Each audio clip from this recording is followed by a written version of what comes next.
Vamos a dar inicio entonces a la tutoría de antibióticos. Digamos que esta charla, siempre que he tenido la oportunidad de darla, me gusta aclarar de entrada que pues no es una tutoría encaminada a lo que se suele ver en farmacología y en todas estas cosas acerca de cuál es la vida media, sí, todo lo que es los elementos de farmacocinética y farmacodinámica de cada uno de los antibióticos, porque en primer lugar eso realmente, en cuanto a la práctica clínica, el conocimiento que uno necesita, por lo menos básico, de los antibióticos, no es tan importante.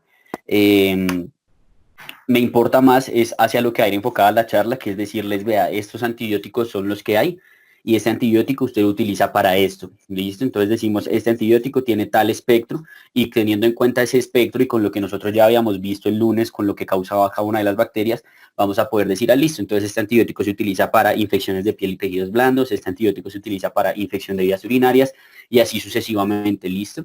Pues es como el objetivo de la tutoría, que salgamos no sabiendo cómo se administra, cómo se distribuye un carbapenémico, sino para qué sirve y para qué no sirve, para que, digamos, hagamos un adecuado uso de los antibióticos, que como todos sabemos y nos han enseñado a lo largo de la carrera, pues es un determinante en cuanto a la resistencia que está viendo, digamos, en todos los pacientes y todos estos patógenos multiresistentes, extremadamente resistentes, etcétera, a los cuales nos tenemos que enfrentar, que muchas veces es secundario a un mal uso de antibióticos. Entonces, como el objetivo de esta charla.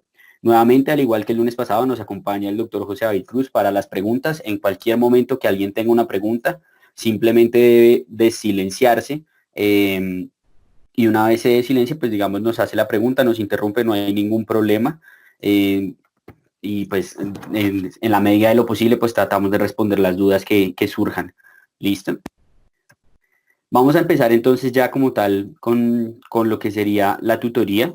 Eh, lo primero que hay que saber de los antibióticos es que son productos naturales que han sido modificados o han sido purificados, por así decirlo, para poder atacar a las bacterias. Todos sabemos que el primer antibiótico que se descubrió fue la penicilina, que surgió de un hongo, porque este man, Fleming, se equivocó, etcétera y demás, y dejó una manzana ahí que se pudrió y esa cosa evitó que crecieran las bacterias. Es decir, los antibióticos son productos naturales y es esta misma razón por la cual los tenemos que utilizar con tanto juicio, porque al ser productos naturales, las bacterias realmente conocen a los antibióticos desde hace rato, no es algo nuevo. Y si nosotros empezamos a usarlos de forma indiscriminada, pues las bacterias, como ya los han conocido, etcétera, tenemos ciertas cepas de bacterias que van a tener resistencia frente a estos antibióticos y que si uno coge y mata las cepas que no son resistentes, pero selecciona las resistentes, estas finalmente van a ser las que van a predominar y van a ser las que van a empezar a generar las infecciones. Entonces el punto es por eso, digamos, también tener en cuenta que las bacterias desde hace rato conocen a los antibióticos. La única excepción son las quinolonas, que son como el antibiótico sintético, por así decirlo. De resto, todos son productos naturales que lo que uno hace es purificarlos y obtenerlos para, digamos, ya una utilización como tal farmacológica.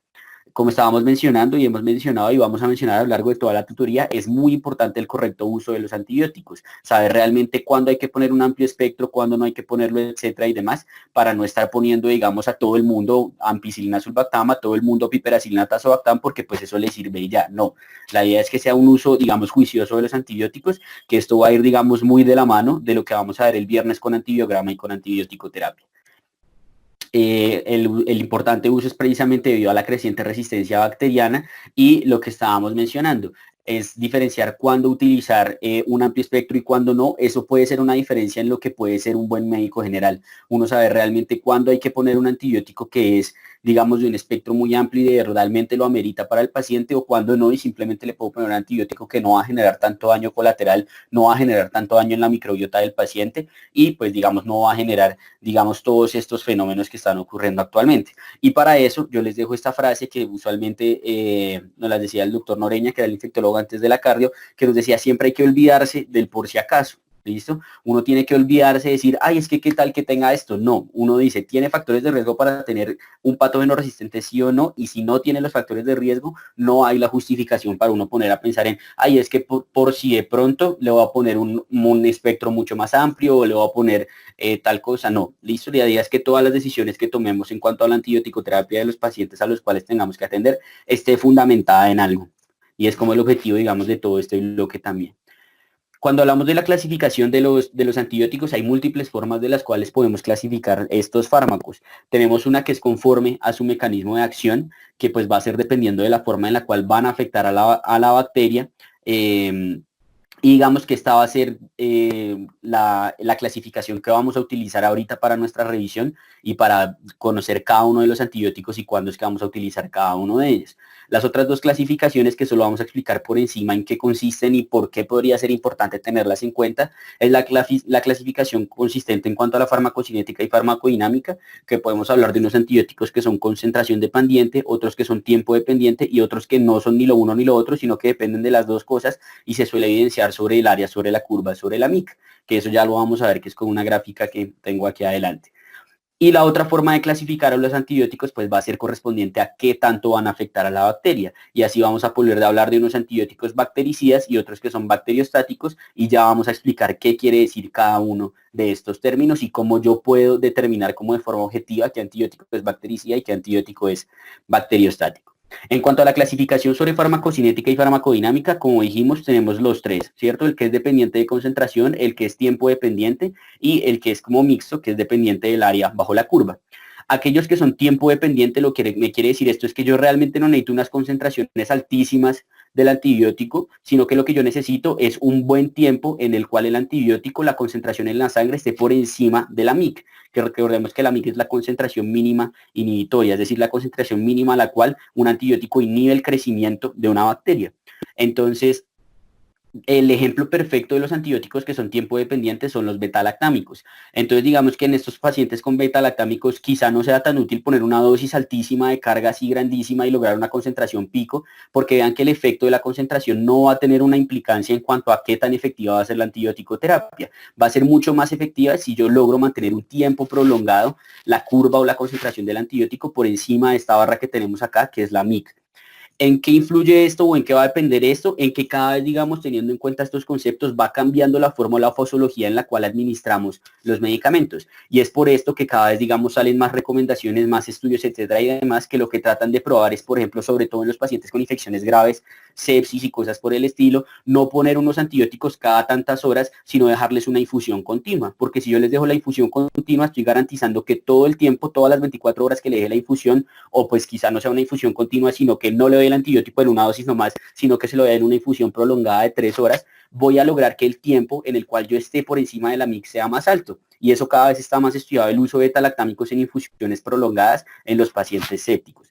Si nos vamos al otro lado, que son los concentración dependiente, estos antibióticos ya no me va a importar qué tanto, digamos, mantienen su tiempo por encima de la MIC, sino qué tan alta es la concentración que yo llego, porque a medida que tenga una mejor concentración o una mayor concentración, voy a lograr un mejor efecto terapéutico. Los ejemplos clásicos acá son los aminoglucósidos y el metronidazol, sobre todo los aminoglucósidos.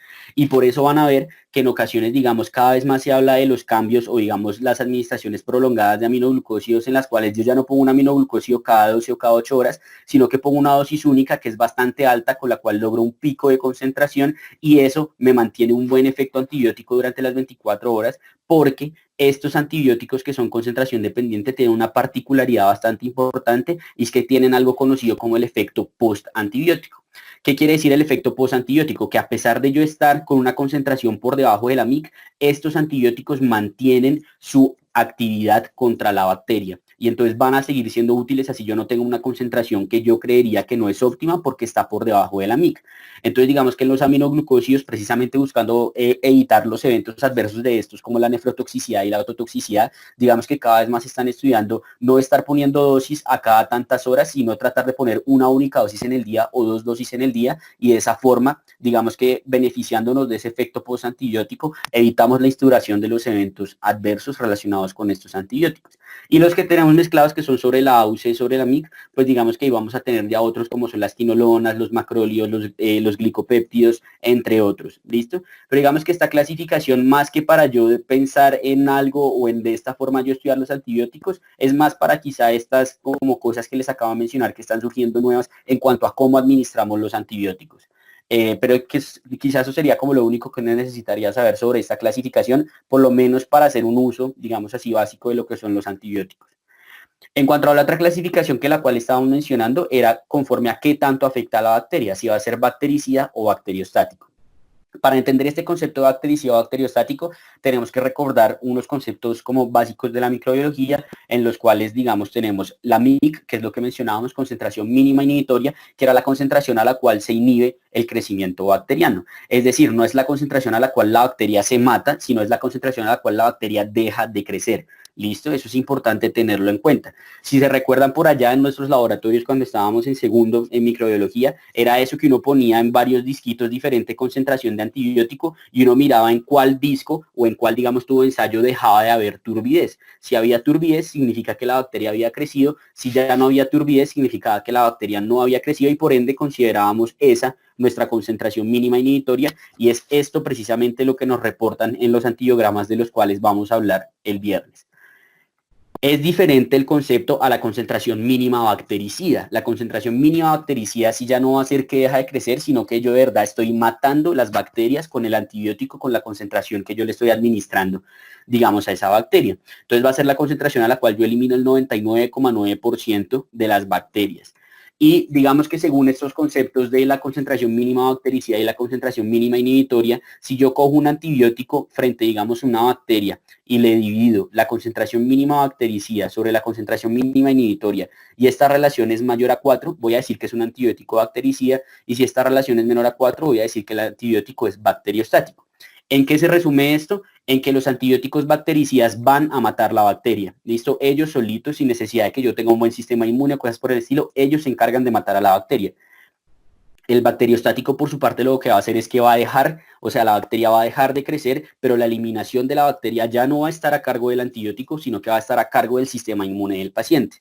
¿Qué quiere decir esto y por qué sería importante conocer esto? Hay ciertas infecciones, especialmente las infecciones de alto inóculo, las infecciones difíciles de tratar, como son, por ejemplo, las endocarditis, en las cuales un antibiótico bacteriostático no me va a servir, porque yo no espero que esa acumulación de bacterias y plaquetas que hay metidas en esa vegetación de esa válvula las vaya a matar mi sistema inmune. Yo estoy buscando es que un antibiótico entre y haga el trabajo por mí. Obviamente, si lo puede ayudar el sistema inmune, pues muchísimo mejor. Pero entonces hay ciertas infecciones en las cuales definitivamente vamos a necesitar antibióticos bactericidas, y hay otras en las cuales quizá eso ya no sea tan importante y sí podamos hacer uso de los antibióticos bacteriostáticos. Digamos que esa sería como la importancia de conocer esta clasificación.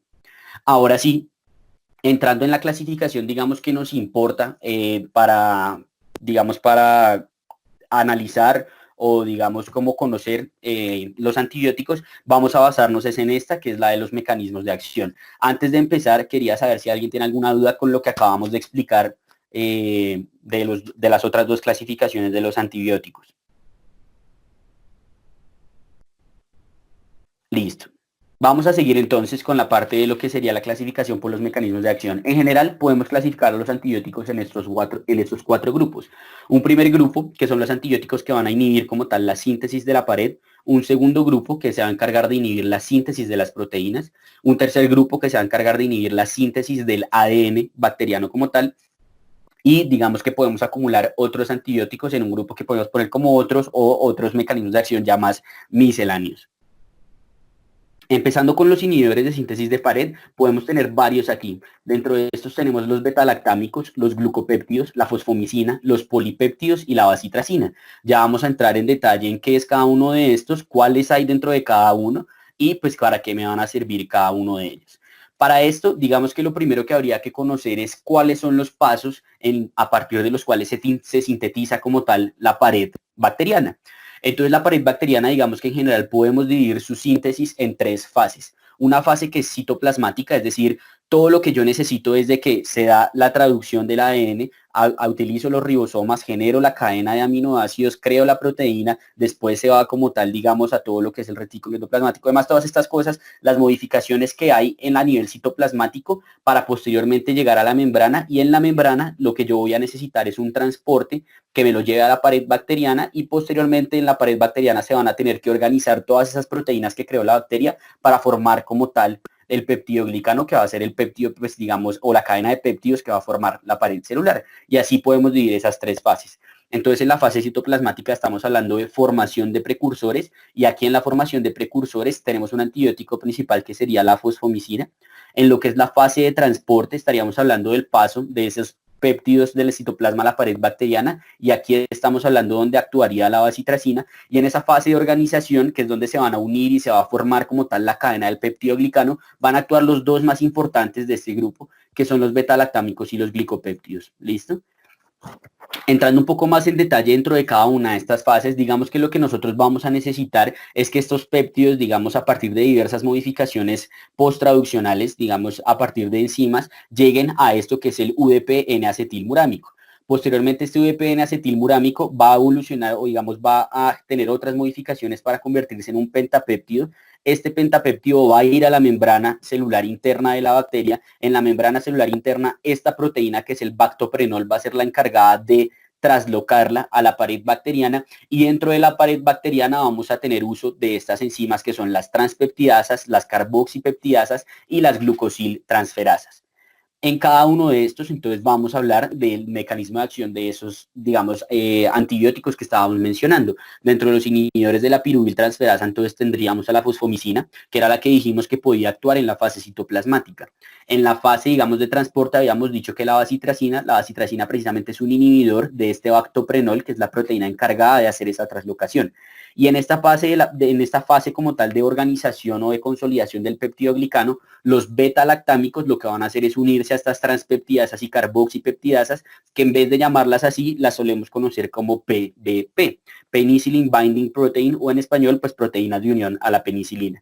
Y por su parte, estas glucosiltransferasas, que van a ser las encargadas de crear las uniones entre los extremos de alanina, van a ser las que van a estar inhibidas por los glucopéptidos como la vancomicina.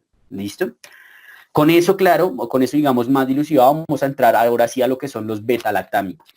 Los beta-lactámicos son un grupo gigante de antibióticos, en donde tenemos una gran cantidad de antibióticos y de armamento, por así decirlo, que podemos llegar a utilizar frente a las bacterias.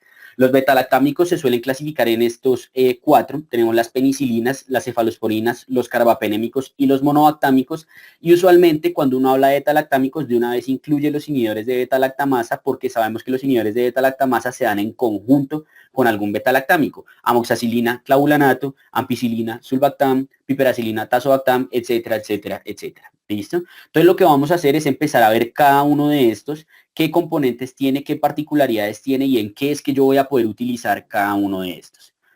En cuanto a los mecanismos de acción, digamos que ya habíamos mencionado esta parte de lo que son las PBPs, digamos que es el mecanismo de acción de los beta-lactámicos, que se van a unir a esas transpeptidasas y carboxipeptidasas que vimos ahorita en la fase de organización de la pared, digamos, de la bacteria.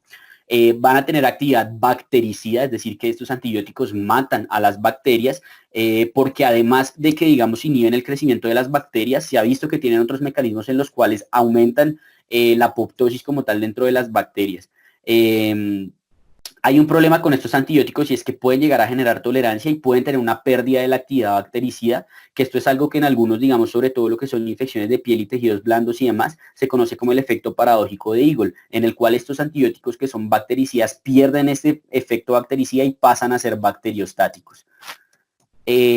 Ahora sí, ya entrando dentro de cada uno de los grupos, pues vamos a empezar con los que son las penicilinas. Las penicilinas las podemos clasificar de esta manera: penicilinas naturales, penicilinas antiestafilocóxicas, las aminopenicilinas, las carboxipenicilinas y las ureidopenicilinas.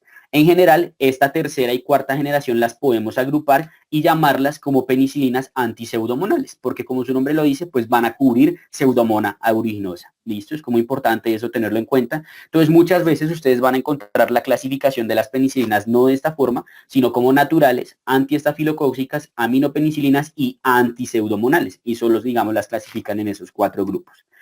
Empezando con las penicilinas naturales. Las penicilinas naturales tenemos varias, entre las cuales tenemos la G, que es benzatínica, la K, que es potásica o cristalina, que la potásica es la vía oral, y la B, que es la fenoximetil.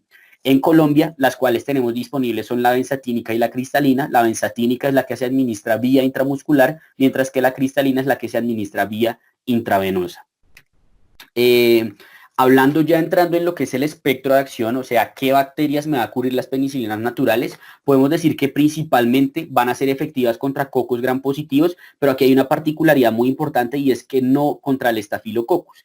Cuando veamos, digamos, en la tutoría del viernes el fenotipo del estafilococo, vamos a decir que en general el estafilococo wild type, es decir, el normalito, el el estafilococo natural debería ser sensible a la penicilina. Sin embargo, la gran mayoría de las cepas de estafilococos tienen una enzima que se encargan de degradar a las penicilinas naturales y por eso la penicilina no se considera como una primera línea de acción, sobre todo en manejo empírico cuando uno tiene una infección por estafilococo. ¿Qué quiere decir esto? Digamos, reuniéndonos con lo que habíamos visto en la tutoría del lunes. El estafilococo nosotros habíamos dicho que era la principal causa de infección de piel y tejidos blandos y de infecciones transmitidas por la sangre, especialmente bacteremias endocarditis. Esto quiere decir que si yo tengo una endocarditis o si yo tengo una infección de piel y tejidos blandos, definitivamente la penicilina natural no va a ser una opción que yo voy a tener de entrada. Mientras que, por ejemplo, si pienso en otro coco gram positivo, como sería el Streptococcus pyogenes, la amigdalitis que me causa el Streptococcus pyogenes, la penicilina natural va a ser algo de elección y va a ser útil, digamos, considerarla o ponerla de primera línea para el manejo antibiótico, digamos, de estas infecciones que causan estos otros gram positivos, donde no hace parte, digamos, dentro del espectro del estafilococo. Puede cubrir algunos cocos gram negativos como Neisseria, puede cubrir algunos anaerobios, pero lo importante es que no cubre bacteroides.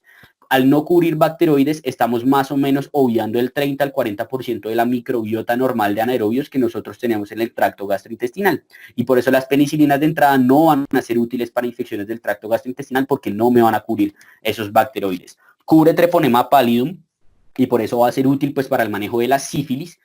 Y con eso digamos que podemos resumir con todo lo que vimos ahorita de su espectro el uso de estos antibióticos. Lo voy a utilizar para infecciones por estreptococos, sobre todo lo que sería, por ejemplo, la neumonía adquirida en la comunidad. Los que ya han tenido la oportunidad de ver este tema o han leído la guía, recuerdan que uno lo divide en un grupo 1 y en grupo 2, que en el grupo 2 que uno hospitalizaba, que no tenía factores de riesgo para neumococo resistente, uno le podía poner penicilina natural como manejo, porque el principal agente etiológico de la neumonía, pues es el estreptococo neumonía. La amigdalitis, por lo que estábamos mencionando del estreptococo pyogenes, la endocarditis, pero importante la aclaración que hicimos ahorita, que no sería para manejo empírico, por lo que no sabemos si eso no es un estafilo, pero si yo tengo una endocarditis en el cual ya tengo un cultivo que me reporta un estreptococo y es en sí la penicilina, definitivamente este sería el mejor antibiótico que yo podría instaurar frente a ese microorganismo. En las meningitis por estreptococo neumonía, la sífilis por lo que estábamos mencionando de que va a ser tan útil en el cubrimiento de Treponema pallidum y otras infecciones raras de algunas bacterias que nosotros habíamos visto como es el Bacillus anthracis, como la difteria, que habíamos dicho que la podía generar el Corynebacterium diphtheriae, la actinomicosis que dijimos que generaba la actinomyces israeli, que era esa masa que se iba formando cervicofacial o abdominal que simulaba un cáncer, la listeriosis, que era lo que habíamos dicho que causaba esa enfermedad, que no, digamos, que digamos dependía de los factores de riesgo para ver la severidad de la enfermedad que generaba y algunos Clostridium, ¿listo? Entonces esto es importante tenerlo en cuenta porque va a ser parte del armamento que vamos a poder utilizar contra este tipo de bacterias. Pero los principales usos son estos que estamos hablando acá, infecciones por estreptococo y la sífilis. Eso sería todo en cuanto a las penicilinas naturales. Vamos ahora con las penicilinas antiestafilocóxicas. Como dijimos que teníamos ese problema de que los estafilococos, la gran mayoría crearon o se armaron con una enzima que se encarga de degradar a la penicilina natural, nosotros lo que hicimos fue generar unas modificaciones ahí y descubrimos que tenemos estas penicilinas que sí matan al estafilococo y que no se ven afectadas por esa enzima que suele tener la gran mayoría de los estafilococos. Y estas son oxacilina, cloxacilina, dicloxacilina y nab-cicilina. La vamos a utilizar exclusivamente para esto, infecciones en las que uno dice eso es un estafilococo aureus meticilino sensible, porque como habíamos dicho no se va a afectar por la penicilinasa. Entonces, si digamos estamos pensando una infección de piel y tejidos blandos que es leve, no sé, alguien que se pulsó el piercing y se empezó a infectar un poquito ahí al ladito del piercing o cosas por el estilo, no estaría mal pensar que la dicloxacilina puede ser una opción. O si, por ejemplo, tenemos una endocarditis en la cual aislamos en el cultivo un estafilococo aureus y el estafilococo aureus es meticilino sensible, es decir, no es un MERSA, que eso ya explicaremos muy bien qué es el viernes, me serviría ponerle oxacilina vía intravenosa y no estaría mal, digamos, el uso de esa práctica. En el viernes vamos a ver cuáles son los otros armamentos que tenemos contra este estafilo y cuál va a ser la mejor opción terapéutica. Pero dentro del cubrimiento, digamos que las penicilinas antiestafilocóxicas las vamos a utilizar para este patógeno, estafilococo aureus meticilino sensible. Entrando a lo que son las aminopenicilinas tenemos principalmente dos, la amoxicilina, que es vía oral, y la ampicilina, que es vía intravenosa. Mantiene el espectro en cuanto a los cocos gram positivos, ahí se me fue al final, perdón.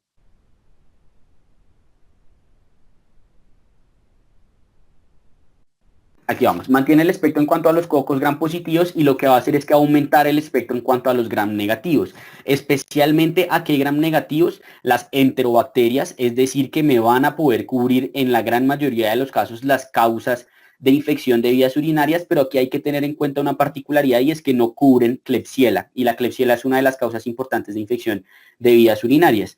Me van a cubrir patógenos respiratorios como lo es el Haemophilus influenza y la moraxela, y por eso ustedes van a ver que en muchos casos la amoxicilina es la primera línea de manejo para una neumonía adquirida en la comunidad que está tranquila, no es grave, no tiene factores de riesgo ni nada por el estilo. Le podemos dar manejo con amoxicilina, porque como mantiene el espectro de los cocos gram positivos de la penicilina natural, o sea, me cubre el streptococo pneumoniae y además me cubre los otros patógenos respiratorios que me pueden causar una neumonía, está perfecto usarla. De igual forma, digamos que por eso mismo, dentro de los usos vamos a mencionar otras infecciones del tracto respiratorio, ya no solo neumonía, sino sinusitis, otitis, etcétera. La amoxicilina es el antibiótico de elección en estos casos porque tiene cubrimiento para la gran mayoría de las cosas que me pueden causar esa infección. ¿Listo? La ampicilina puede ser útil en cuanto a la meningitis. Es útil para el manejo del Helicobacter pylori. Cuando veamos, digamos, el viernes el triconjugado y eso, van a ver que la amoxicilina está incluida en el tratamiento del Helicobacter pylori. Puede llegar a ser útil en infección de vías urinarias como segunda línea, pero es importante usualmente en estos casos adicionarle el inhibidor de beta-lactamasa, por lo que mencionábamos de que la Klebsiella pneumoniae no estaría cubierta sola por la ampicilina, pero por la ampicilina sulbactam sí, o no solo por la amoxicilina, pero por el amoxiclavulanato sí. Y eso sería todo en cuanto a las aminopenicilinas. Por último, tenemos estas dos que son las carboxipenicilinas y ureidopenicilinas, que eran las que mencionábamos, que eran antiseudomonales. Entonces, digamos que las carboxipenicilinas son ticarcilina y carbenicilina, la ureidopenicilina es la piperacilina tazobactam. El espectro es muy similar al de las aminopenicilinas, lo que sucede es que aumentan la actividad frente a frente a bacilos, perdón, gram negativos, eh, y van a tener el cubrimiento por la pseudomona, que eso es muy importante.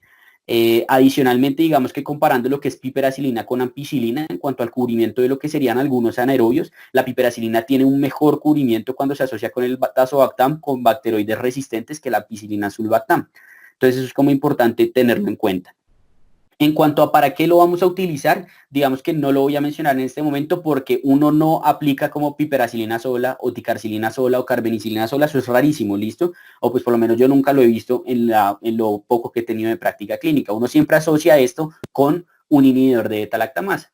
Entonces ahorita que hablemos de los inhibidores de beta-lactamasas, hablaremos entonces de para qué vamos a utilizar la piperacilina tazobactam. Pero es importante que pues tengan en cuenta el cubrimiento que va a ser muy similar al de la aminopenicilina, con un mejor cubrimiento de lo que serían los gram negativos, sobre todo aumentando ese espectro hacia la pseudomona. Y eso sería todo en cuanto a las penicilinas. ¿Alguien tiene alguna duda con lo que hemos mencionado hasta el momento de las penicilinas? Listo.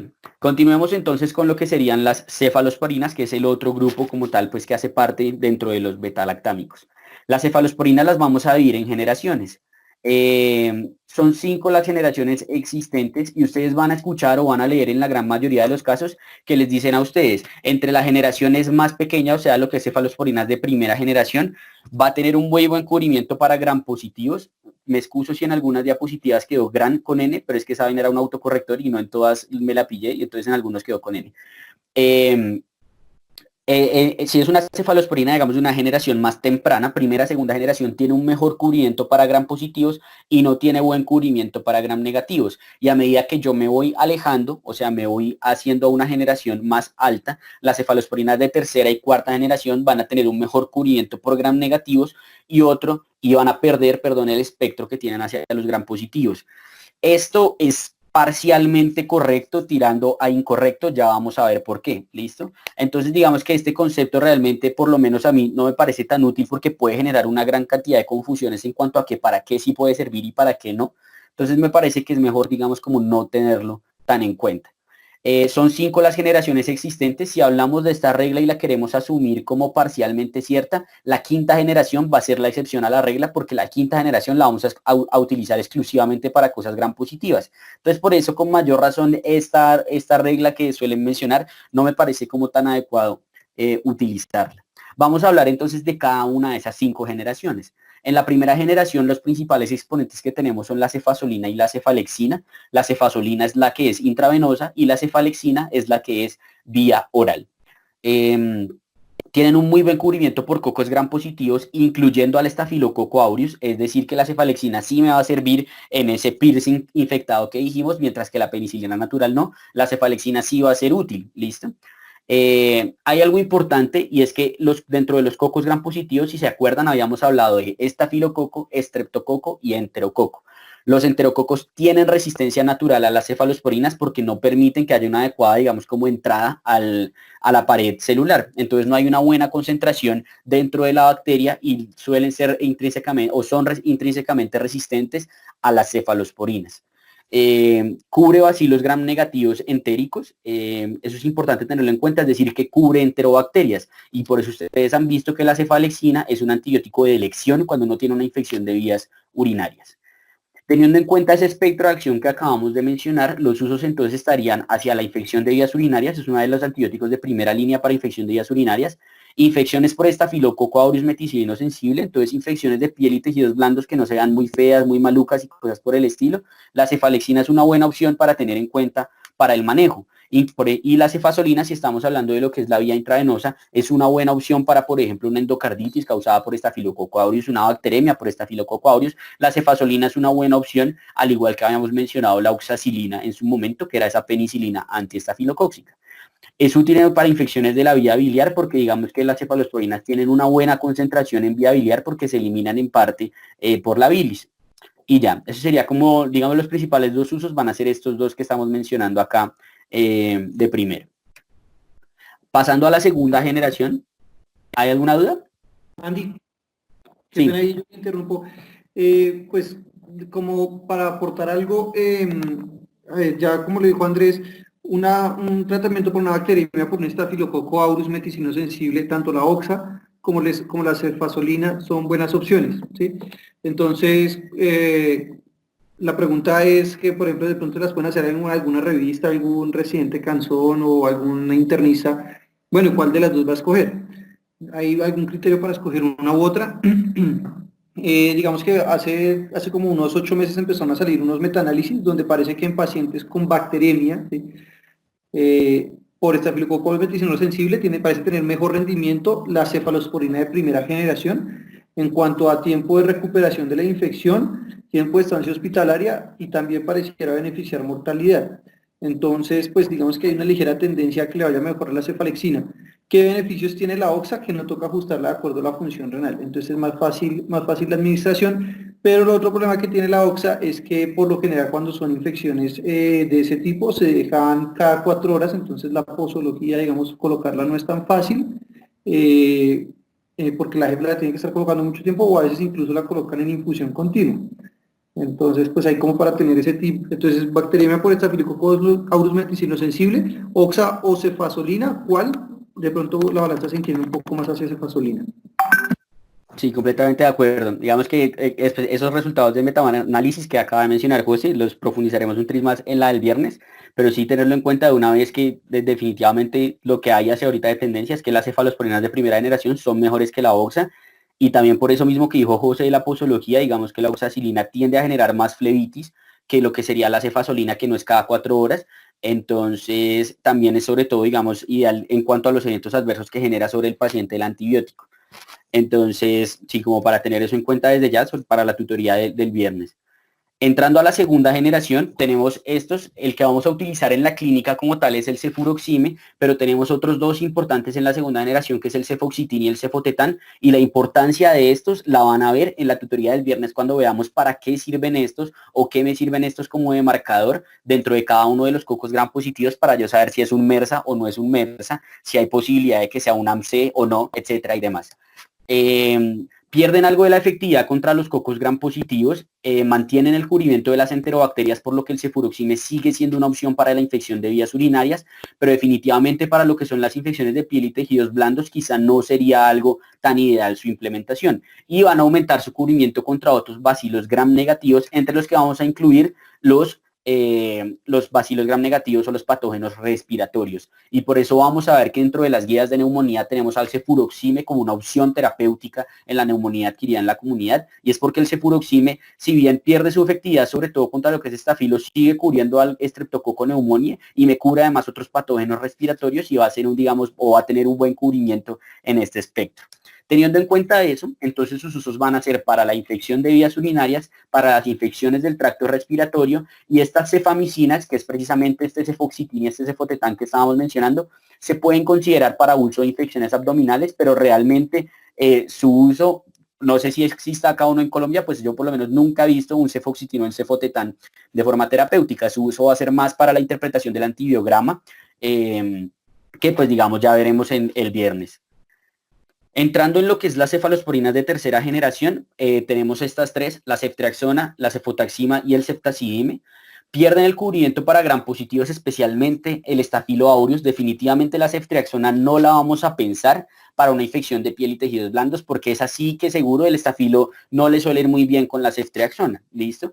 Pero tiene un muy buen cubrimiento de lo que son las enterobacterias y va a añadir un cubrimiento muy importante hacia anaerobios, Neisseria y hacia Haemophilus influenza y hacia pues otros, digamos, microorganismos gram negativos.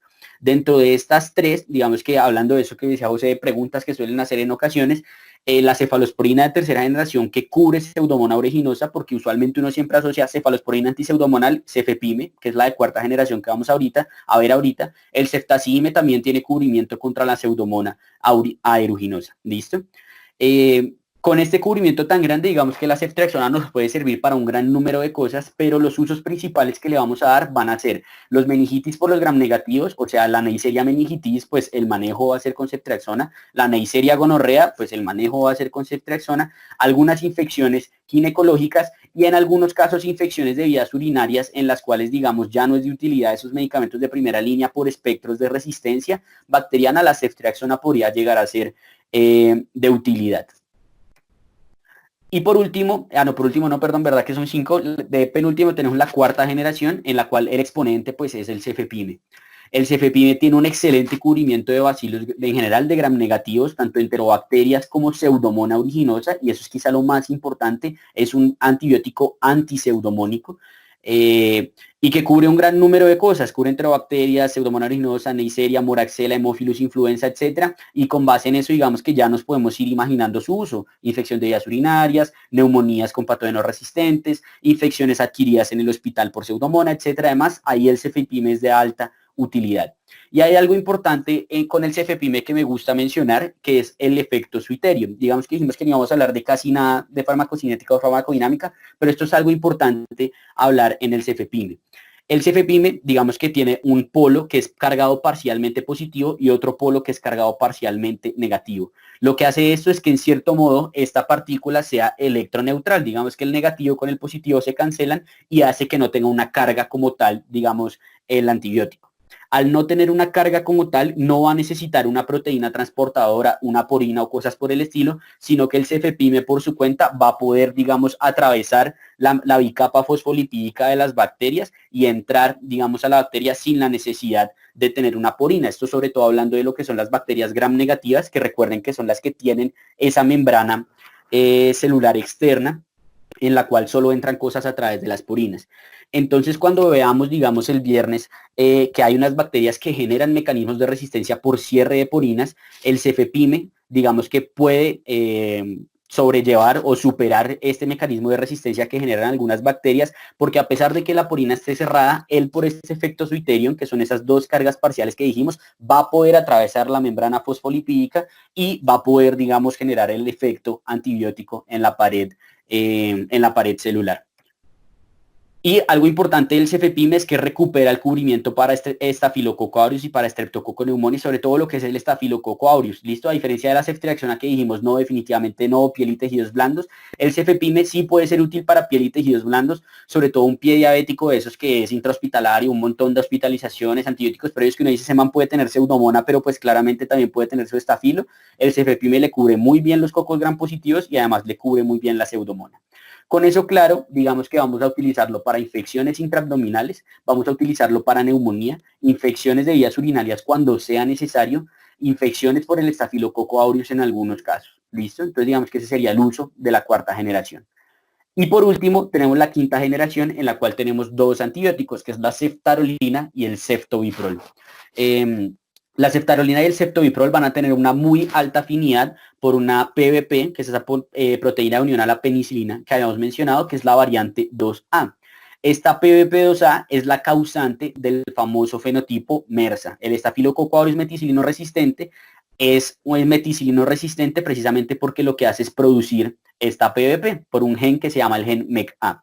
Entonces, como han habido tantos problemas con el cubrimiento de MERSA, cada vez aumenta más, digamos, la cantidad, digamos, de MERSA que hay a nivel comunitario, a nivel hospitalario, etcétera, se han tratado de crear, digamos, medicamentos para que sirvan o que sean útiles para estos estafilococos, especialmente cuando además son resistentes a las otras armas que tenemos contra el MERSA, como es la vancomicina.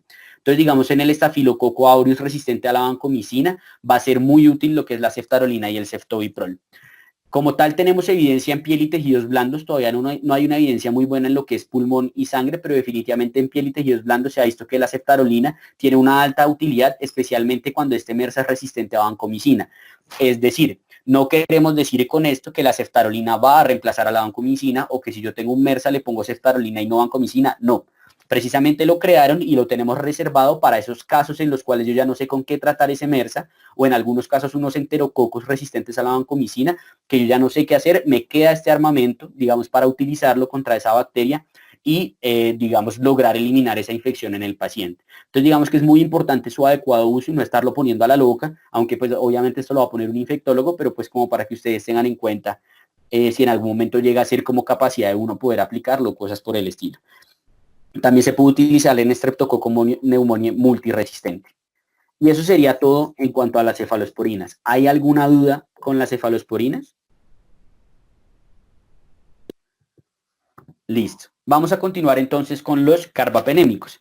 Los que han tenido la clase de antibióticos, de buen uso de antibióticos con el doctor Quintero, le han escuchado siempre decir que los carbapenems son una bomba atómica. Y digamos que no está muy mal dicho esto, porque en cuanto al cubrimiento antibiótico, podemos decir que es mejor saber qué no cubre el carbapenémico a ponerse a mencionar todo lo que cubren los carbapenémicos. En general, los carbapenémicos los podemos clasificar en grupo 1 y en grupo 2. El grupo 1 solo es el ertapenem y el grupo 2 son el resto, imipenem, doripenem, meropenem. La razón por la cual cogieron y aislaron al mertapenem acá y está solito es porque el ertapenem es el único carbapenémico que no es antiseudomonal, mientras que los demás sí van a cubrir pseudomona. Entonces eso es importante tenerlo en cuenta porque si tenemos una infección adquirida en el hospital en la cual yo quiero cubrir pseudomona y tengo que poner un amplio espectro y estoy considerando poner un carbapenémico, pues definitivamente el ertapenem no va a ser una de esas opciones que yo voy a tener en mi cabeza. Voy a tener en mi cabeza otras como el imipenem, el doripenem y el meropenem. El cubrimiento antibiótico cubre gram positivos, cubre gram negativos, cubre anaerobios, cubre una gran cantidad de cosas, ¿listo? Entonces, ¿qué no va a cubrir o cuando yo no voy a considerar el carbapenémico?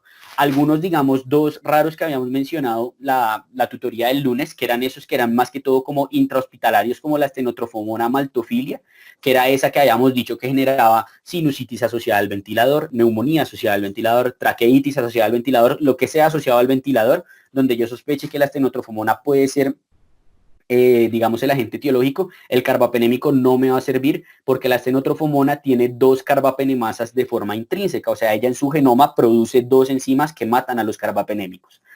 La Burcordelia cepacia, que era esa que habíamos dicho que podía generar una enfermedad que se llama la melioidosis o que podía colonizar las bronquiectasias de los pacientes con fibrosis quística, con déficit de alfa-1 antitricina, con un EPOC con componente bronquiectásico severo. Los carbapenémicos no me van a servir. Y hay otros como el Enterococo faecium, que en su gran mayoría es resistente a todos los betalactámicos, y el Staphylococcus aureus meticilino resistente, que también es resistente a todos los betalactámicos, menos a esa ceftarolina que mencionamos ahorita con las cefalosporinas de primera generación.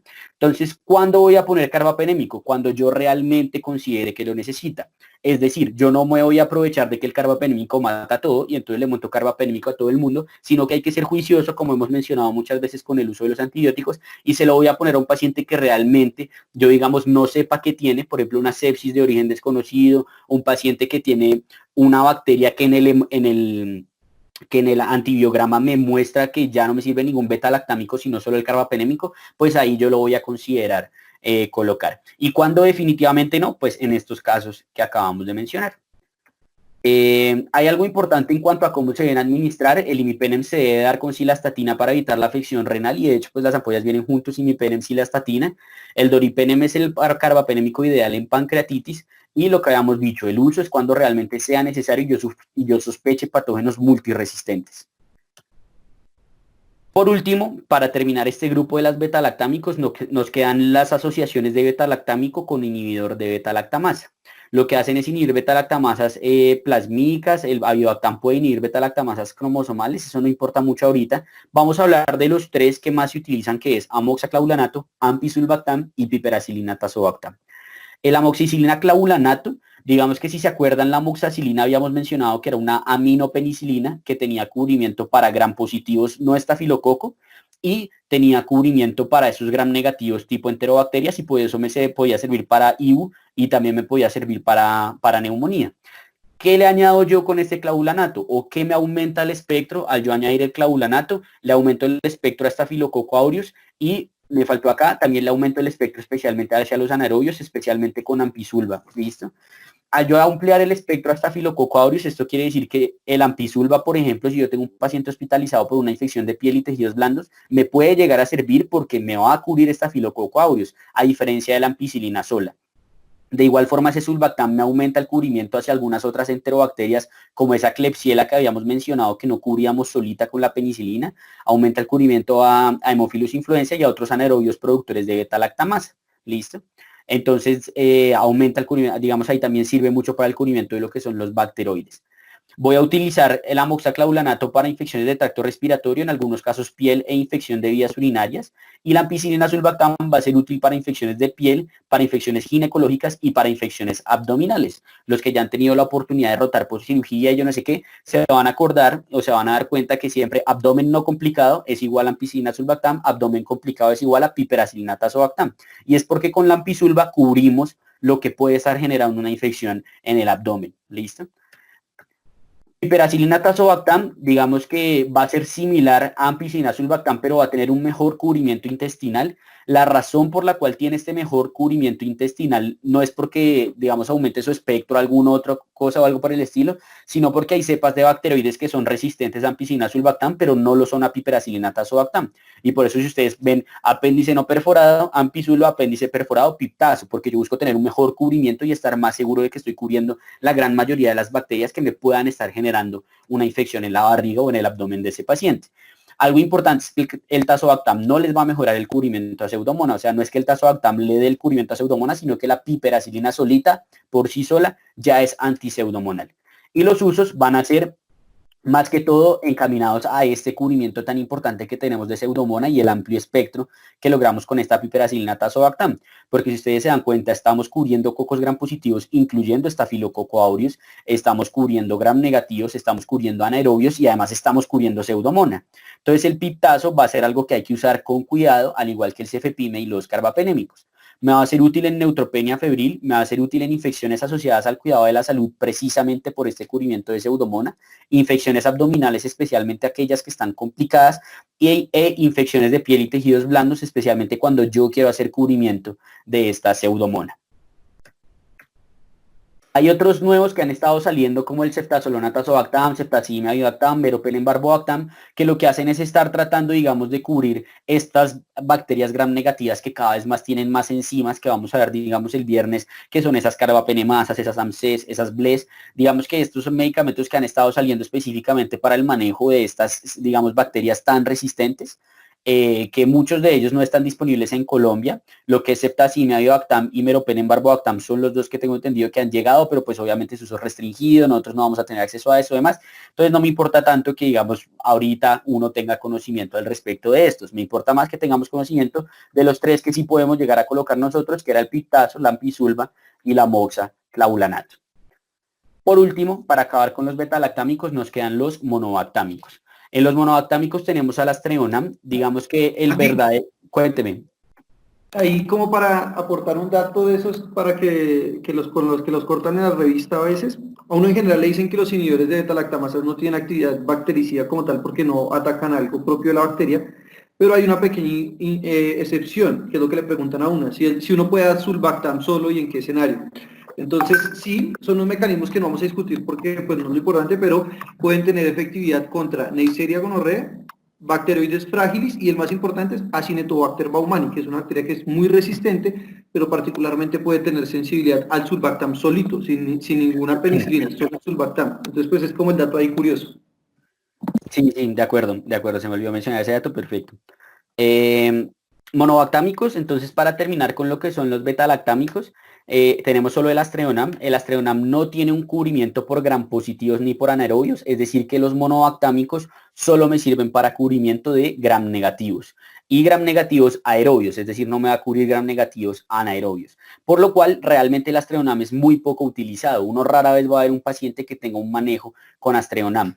¿Cuándo se puede utilizar? Hay ocasiones en las cuales lo utilizan sobre todo, digamos, infección de vías urinarias en pacientes embarazadas que tengan alergia a la penicilina, porque lo que uno siempre le preguntan del Astreonam, de esos datos curiosos que mencionamos en revista, siempre van a preguntar, si usted tiene un paciente que tiene alergia a la penicilina y ese man hace anafilaxia con penicilina, se le muere, si usted pone una penicilina, ¿qué betalactámico le podría poner? Esta es la respuesta, el Astreonam, ¿listo? Porque el Astreonam, digamos que no comparte lo que son los dos anillos betalactámicos que tienen los demás, digamos, betalactámicos que ya mencionamos y no van a generar una reactividad cruzada y por ende no van a generar alergia en los pacientes que son alérgicos a la penicilina. Ese es como el dato curioso que realmente hay que saber del Astreonam, pero que yo haya visto lo que les digo, y en mujeres embarazadas con alergia a la penicilina, el Astreonam se puede considerar y en algunos casos de mediastinitis o cosas por el estilo o patógenos en los que el antibiograma me demuestre que el Astreonam puede ser útil, como por ejemplo algunas carbapenemasas o cosas por el estilo, sobre todo las metalobetalactamasas que son del grupo B, que eso lo veremos el viernes,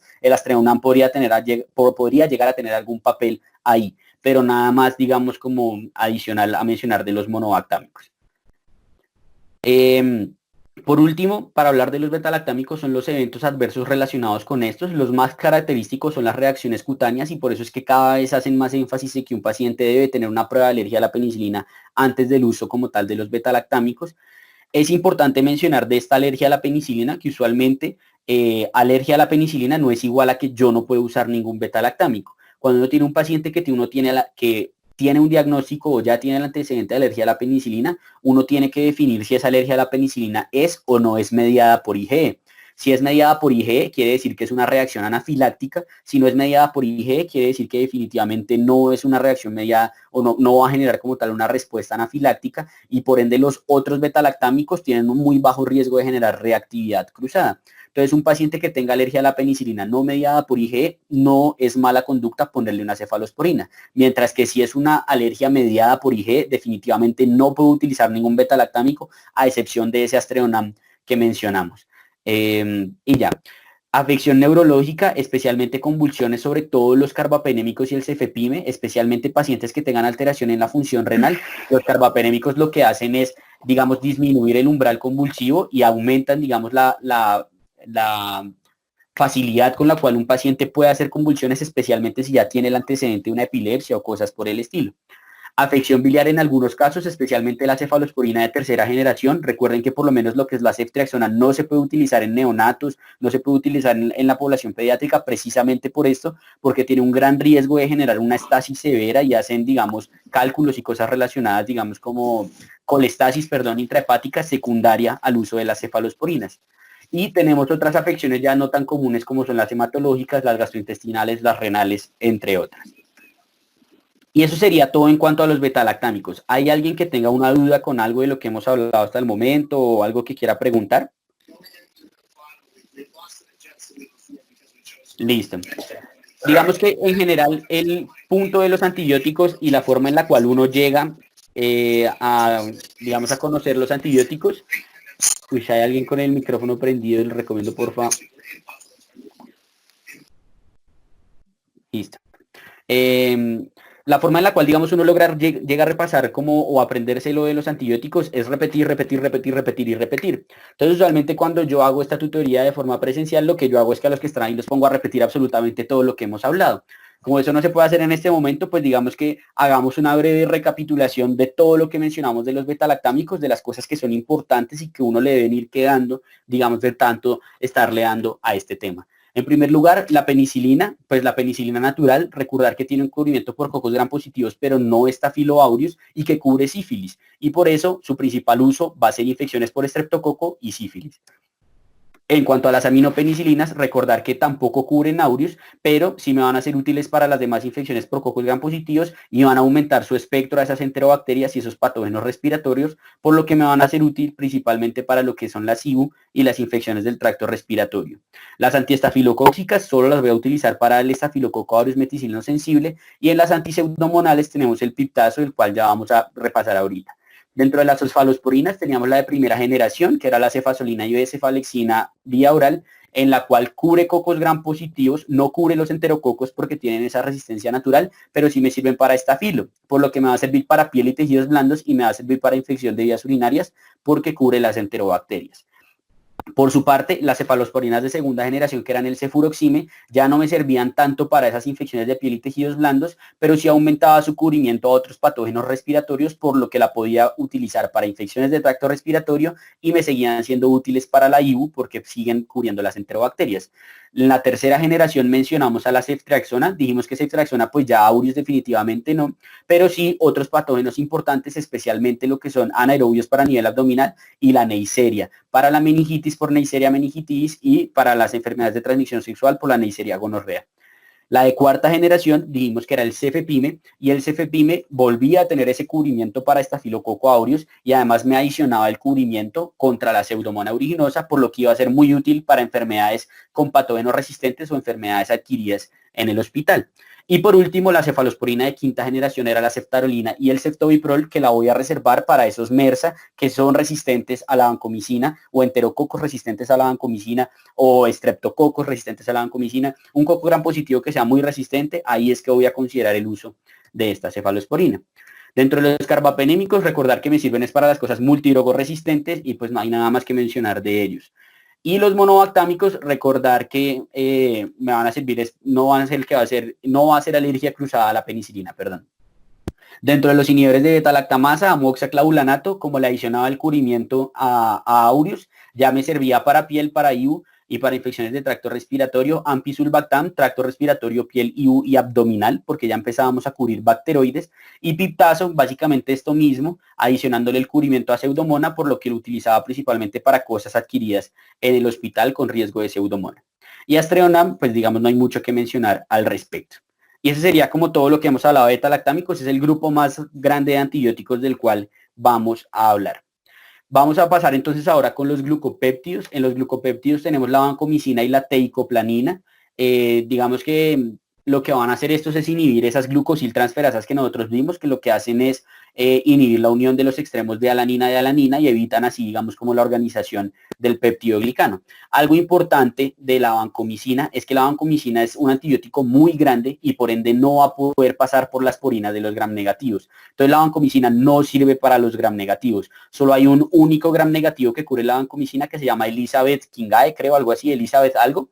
Y pues eso es rarísimo, ¿listo? Entonces en general vancomicina va a ser igual a que me va a servir para gram positivos. ¿Para qué lo voy a usar entonces? Lo voy a utilizar muy importante, va a ser la reina en el manejo del estafilococo aureus meticilino resistente. Me va a servir en el manejo de los enterococos, me va a servir en el manejo de streptococos resistentes y me va a servir en el manejo del Clostridium. Algo importante del Clostridium, especialmente aquí hablando de lo que es el Clostridium difficile, que era el que habíamos mencionado el lunes que generaba la diarrea asociada a medicamentos, la vancomicina en general se da vía intravenosa y las presentaciones de la vancomicina vienen para darlas vía intravenosa. Sin embargo, la única, digamos, como indicación de dar vancomicina vía oral es la infección por Clostridium, porque la biodisponibilidad de la vancomicina es casi cercana al 0%, es decir, no se absorbe nada en el estómago cuando uno se la toma.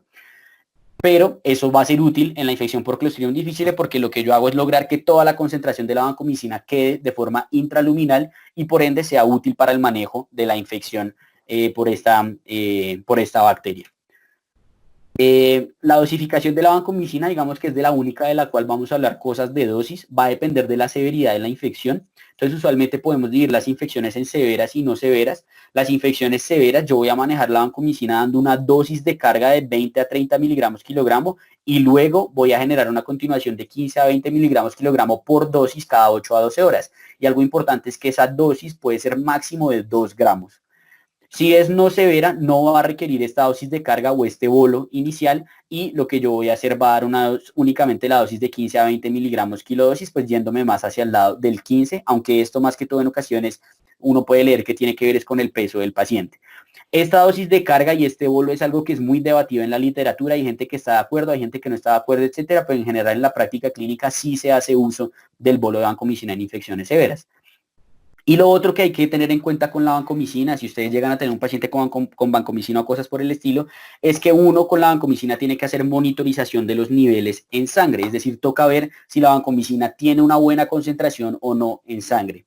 Para esto, digamos que los niveles o la meta que yo voy a buscar de niveles en sangre va a depender nuevamente de si la infección es severa o no es severa.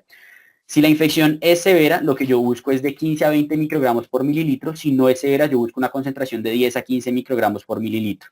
¿Cuándo hay que tomar estos niveles? Que es una pregunta clásica de revista de medicina interna, es que le dicen, bueno, ¿y cuándo le va a tomar los niveles? Uno le tiene que tomar los niveles 30 minutos antes de la cuarta dosis. Listo, máximo una hora antes de la cuarta dosis. Y con eso uno sabe realmente si el paciente está en niveles terapéuticos o no. Si está más abajo de esto, lo que hay que hacer es subirle a la dosis. ¿Cómo subirle a la dosis? Hay esquemas diferentes, de lo cual no vamos a hablar ahorita. Y si está por encima de esto, pues definitivamente hay que bajarle a la dosis, porque si está por encima de esto, voy a tener eventos adversos relacionados a la vancomicina. ¿Cuáles son esos eventos adversos? Los podemos dividir en dos. Podemos hablar de los eventos adversos dependientes de infusión y los eventos adversos dependientes de concentración. Los dependientes de la velocidad de infusión va a ser el síndrome del hombre rojo, que es que básicamente si a uno le ponen la infusión de vancomicina muy rápido, hace una liberación sistémica de histamina y el man se pone rojo y le empieza a picar el cuerpo. ¿Listo? ¿Cómo lograr esto o cómo inhibir esto? Pues darle una infusión más lentica y ya, no es nada más. Si es dependiente de concentración, es decir, cuando esos niveles están supraterapéuticos, lo que yo voy a generar es nefrotoxicidad u ototoxicidad. La nefrotoxicidad tiene la particularidad de que es reversible, mientras que la ototoxicidad asociada a la vancomicina suele ser irreversible. Entonces, digamos que por eso los niveles van a ser importantes para no incurrir, digamos, en este efecto, digamos, adverso de la vancomicina. Y eso sería todo en cuanto a los glucopéptidos. Hablando de la fosfomicina, ¿sí, cuenten?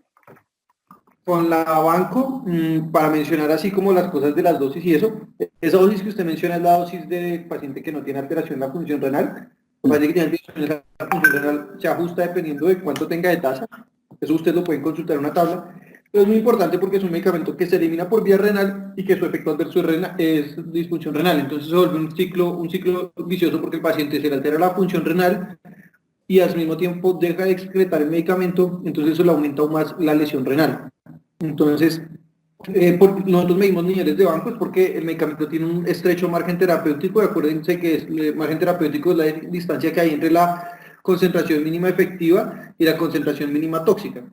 Esas son las metas que mencionaba Andy de los niveles que se tienen que medir. Entonces, cuando el paciente tiene lesión renal, siempre acordarse de ajustar la dosis de la vancomicina o si tiene enfermedad renal crónica. Y si el paciente tiene lesión renal aguda asociado a unos niveles de vancomicina por encima de 30, esa puede ser una indicación de dializar al paciente porque la vancomicina es dializable. Listo, perfecto. Muchas gracias. Pasamos entonces ahora a lo que es la fosfomicina. La fosfomicina, si se acuerdan, era la que habíamos dicho que actuaba en la fase citoplasmática y podía generar inhibición de la enzima piruvyl transferasa, que era la que implicaba o hacía parte de esa formación del N-acetilmurámico. Viene en presentación oral e intravenosa, tiene cubrimiento tanto de gram negativos como de gram positivos, pero tiene un muy mal cubrimiento de anaerobios. ¿Para qué vamos a utilizar la fosfomicina principalmente? Vamos a utilizarla principalmente para la infección de vías urinarias. En muchas ocasiones la ponen como dentro de los antibióticos que tenemos como de primera línea en infección de vías urinarias, pero realmente si uno lee, a la gran mayoría de la gente prefiere dejar esta fosfomicina cuando uno tiene una infección de vías urinarias por un patógeno multirogo resistente. Es decir, que si usted tiene una infección de vías urinarias por algo que es sensible a la cefalexina o por algo que es sensible a la nitrofurantoína, es algo que vamos a hablar más adelante, quizás sería mejor esas dos antes de pensar en la fosfomicina. Esta presentación intravenosa va a ser precisamente para estos microorganismos especialmente gram negativos, que son en ocasiones multidrogoresistentes, pero su uso realmente no es muy común. Cuando hablamos de fosfomicina, lo que uno suele pensar es manejo de infección de vías urinarias, y hay mucha gente que le gusta mucho porque es una dosis única de 3 gramos. Uno, pues sea la mujer o el paciente que llegue con infección de vías urinarias, le da un sobrecito, 3 gramos y listo. Con eso ya tuvo su infección de vías urinarias. Las polimixinas, tenemos dos, que es la polimixina B y la polimixina E, que también se llama colistina. Lo que hacen es unirse a los lipopolisacáridos y, digamos, a los lípidos en general que están anclados a la membrana de los gram negativos, generando una pérdida como tal de los contenidos intracelulares, o sea, alteran la permeabilidad como tal de la membrana externa de los gram negativos, y por eso su espectro de actividad va a ser contra los gram negativos, especialmente los bacilos gram negativos. ¿Cuándo voy a considerar yo el uso de las polimixinas? Las voy a utilizar cuando yo tengo un bacilo gram negativo multidrogoresistente, especialmente cuando me estoy enfrentando a un microorganismo que tiene una carbapenemasa. Digamos, el viernes cuando vamos dentro de los esquemas de carbapenemasa, van a ver que siempre el esquema usualmente de primera línea que se suele utilizar es un carbapenémico asociado a una polimixina, que suele ser la colistina o la polimixina B. Algo importante es que uno nunca jamás en la vida va a dar una polimixina sola, porque si ustedes dan esa polimixina sola, en 2-3 días, si repiten un antibiograma, va a salir resistente. Entonces hay que darla en conjunto con el otro antibiótico, que es el principio del antibiótico suicida, que vamos a ver, digamos, el viernes. Eventos adversos, la nefrotoxicidad y la neurotoxicidad, especialmente con la colistina, y por eso digamos que realmente las polimixinas existen desde hace rato, se habían dejado de utilizar precisamente por esto, porque tienen una gran alta de incidencia de eventos adversos, pero ante la necesidad que hemos tenido con la aparición de tantas carbapenemasas, la polimixina ha vuelto a tener un papel protagónico en el manejo, especialmente de estos patógenos multidrogoresistentes. Andy, Sí. para mencionar la fosfo, tiene un fenómeno muy parecido al de la polimixina, y es que ese es un antibiótico viejo que se había dejado de usar por toxicidad. Se empezó a ver su papel en las infecciones de vías urinarias, o sea, cuando uno tiene un paciente que tiene un productor de beta-lactamasas de espectro extendido o un productor de carbapenemasas, prácticamente es la única opción de antibiótico oral que uno le puede dar a esa IBU, porque tiene una buena concentración en orina. Pero se está volviendo también a utilizar en el contexto que usted mencionaba de los gérmenes productores de carbapenemasas, que hay que dar por lo general terapia dual, con algunas excepciones que, digamos, es un tema aparte, pero cuando yo tengo un germen que es productor de carbapenemasas, yo tengo que pensar dentro de mi arsenal de opciones para combinar con el carbapenémico la fosfomicina, bajo la salvedad de que es muy tóxico, pero pues, digamos, casi siempre cuando uno lo usa es porque uno piensa que lo va a matar primero la infección antes que el efecto adverso. Entonces, pues, por su actividad y porque, como lo mencionó Andrés, actúa en un punto diferente. La resistencia a la fosfomicina de los gérmenes que son naturalmente resistentes, naturalmente sensibles, perdón, es muy rara. Entonces, porque tendría que ocurrir un fenómeno que pues sería la mutación de esa enzima, que no es muy frecuente en los gérmenes que son naturalmente sensibles. Entonces, por eso es una muy buena opción para los productores de carbapenemasas. Listo, de acuerdo.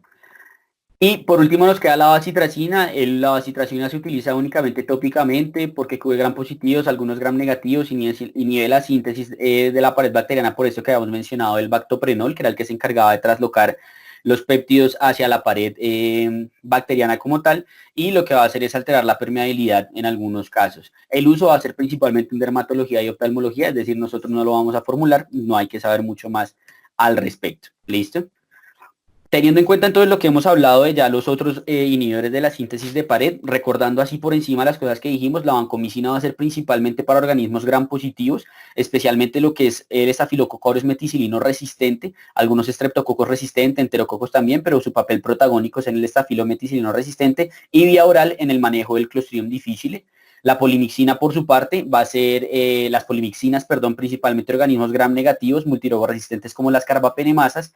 La bacitracina, principalmente organismos gram positivos, más que todo uso en dermatología y oftalmología. Y no sé por qué me faltó aquí la fosfomicina, pero la fosfomicina, pues lo que recordamos ahorita que mencionó José, principalmente infección de vías urinarias, y tenerlo en cuenta dentro del arsenal contra estos patógenos como lo son las carbapenemasas.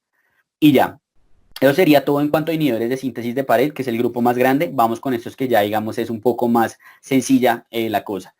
Dentro de los inhibidores de síntesis de proteínas los podemos clasificar en aquellos que inhiben la subunidad 30S y aquellos que afectan la subunidad 50S. Recuerden que en general los ribosomas de las bacterias son 80S a diferencia de los nuestros y tienen estas dos subunidades. Dentro de los 30S tenemos aminoglucósidos y tetraciclinas. Dentro de los 50S tenemos macrólidos, clindamicina, cloranfenicol, linesolid y estreptograminas. Vamos a ver entonces cada uno de ellos así como hemos visto pues los anteriores. En cuanto a los aminoglucósidos tenemos varios, estreptomicina, micacina, gentamicina, togramicina, plazomicina, hay varios. De hecho, han salido unos que se habían descontinuado por eventos adversos como la espectomicina y hay otros que hay como para mencionar. Lo que hacen es inhibir la subunidad 16S como tal del componente 30S ribosomal. Habíamos mencionado esto que dijimos del efecto post-antibiótico, si se acuerdan cuando dijimos aquellos que eran concentración dependiente. Entonces los aminoglucósidos son como el principal exponente de eso, es concentración dependiente. Y hay algo muy importante y es que los aminoglucósidos tienen sinergismo con los inhibidores de pared. Van a ser activos principalmente frente a gram negativos. Sin embargo, por este sinergismo que hacen con los inhibidores de pared, cada vez más se utilizan en el manejo de gram positivos, especialmente lo que son los estreptococos. ¿Listo?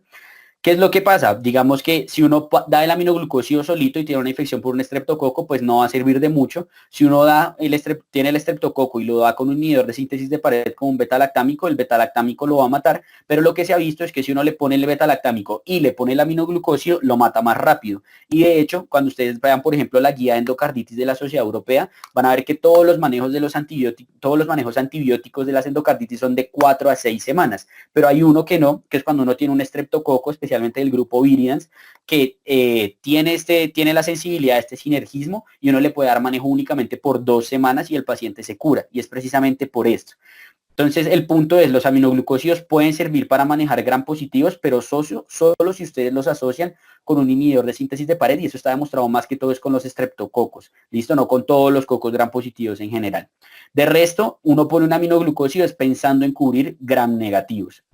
Con eso claro, entonces los usos de los aminoglucósidos va a ser en muchas ocasiones usarlo de forma combinada en algunas infecciones complicadas. Entonces, si uno piensa, por ejemplo, los que ya pasaron por octavo en neonatos, que todo es sepsis neonatal es igual a ampigenta, porque con ampi uno cubre los gram positivos y demás, y con los aminoglucósidos logra cubrir los gram negativos. Los que han pasado por gineco, la gran mayoría, digamos, sepsis ginecológica, cosas por el estilo, se pone clindagenta. Clinda cubre todo lo que es el gram positivo y demás, y el aminoglucósido me ayuda cubriendo los gram negativos. Entonces va a ser más que todo ese uso que se le da como tal de forma empírica, por así decirlo, a los aminoglucósidos.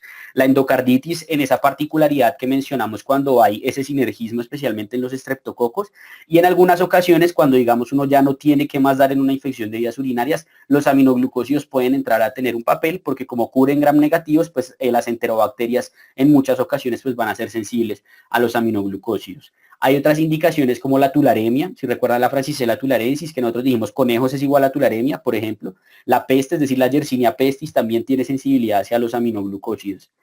¿Por qué no se usa así como de grandes para todas las cosas, digamos, los aminoglucósidos? Porque son altamente ototóxicos y altamente nefrotóxicos. Puede generar otoxicidad tanto vestibular como coclear. Esa ototoxicidad suele ser irreversible, mientras que la nefrotoxicidad suele ser reversible. Puede llegar a generar bloqueo neuromuscular, por lo que en muchas ocasiones pueden encontrar que algunos dicen que es contraindicación absoluta, otros dicen que es relativa, pero en general un paciente con miastenia gravis no aminoglucósido. Y la dosificación, lo que les mencionaba, existe la extendida versus la tradicional, que es eso que cada vez más se está tratando de utilizar ese efecto posantibiótico y no estar dando posologías tan continuas, sino que dar una posología con un tiempo, digamos, más extendido entre las dosis de los antibióticos, beneficiándose de ese efecto post-antibiótico. ¿Listo?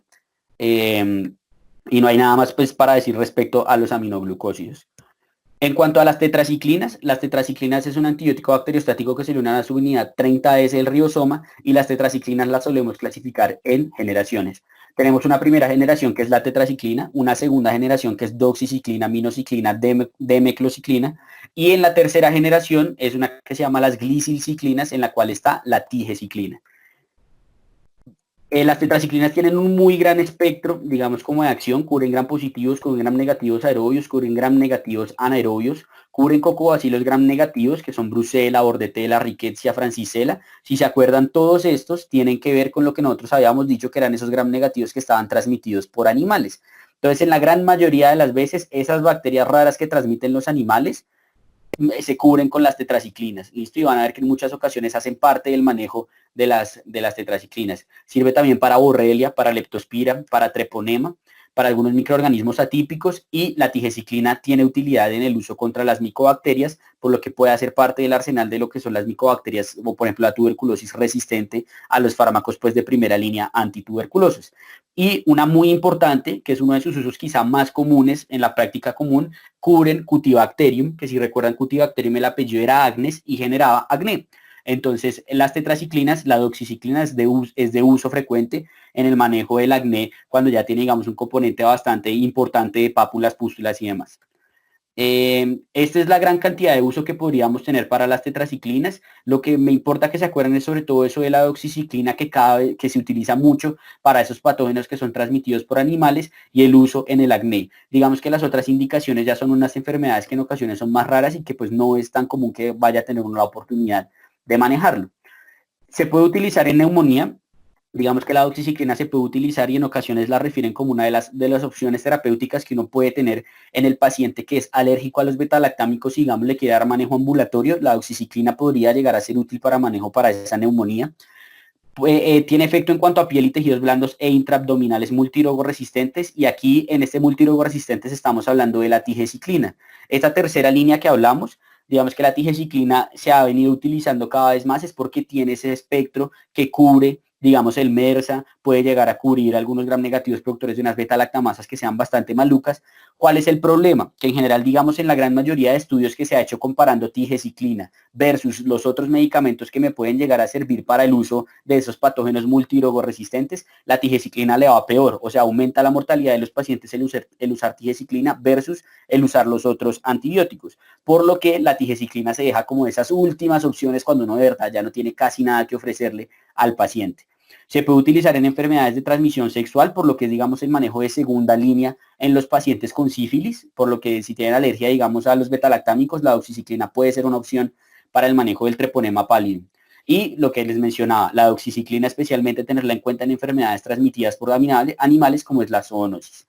Eventos adversos de las tetraciclinas, fotosensibilidad, algo muy importante es que las tetraciclinas no se pueden utilizar en la población pediátrica, especialmente en niños menores de 10 a 8 años, porque se ha visto que se une al calcio y lo que hace es una decoloración en los dientes y puede generar alteración como tal en la formación ósea de estos pacientes pediátricos. Puede generar falla hepática y en ocasiones falla renal, puede generar algo que se llama la reacción de Harris-Herxheimer, ya les explico qué es eso, y lo que les había mencionado de la tigeciclina, la mortalidad que puede haber con la tigeciclina.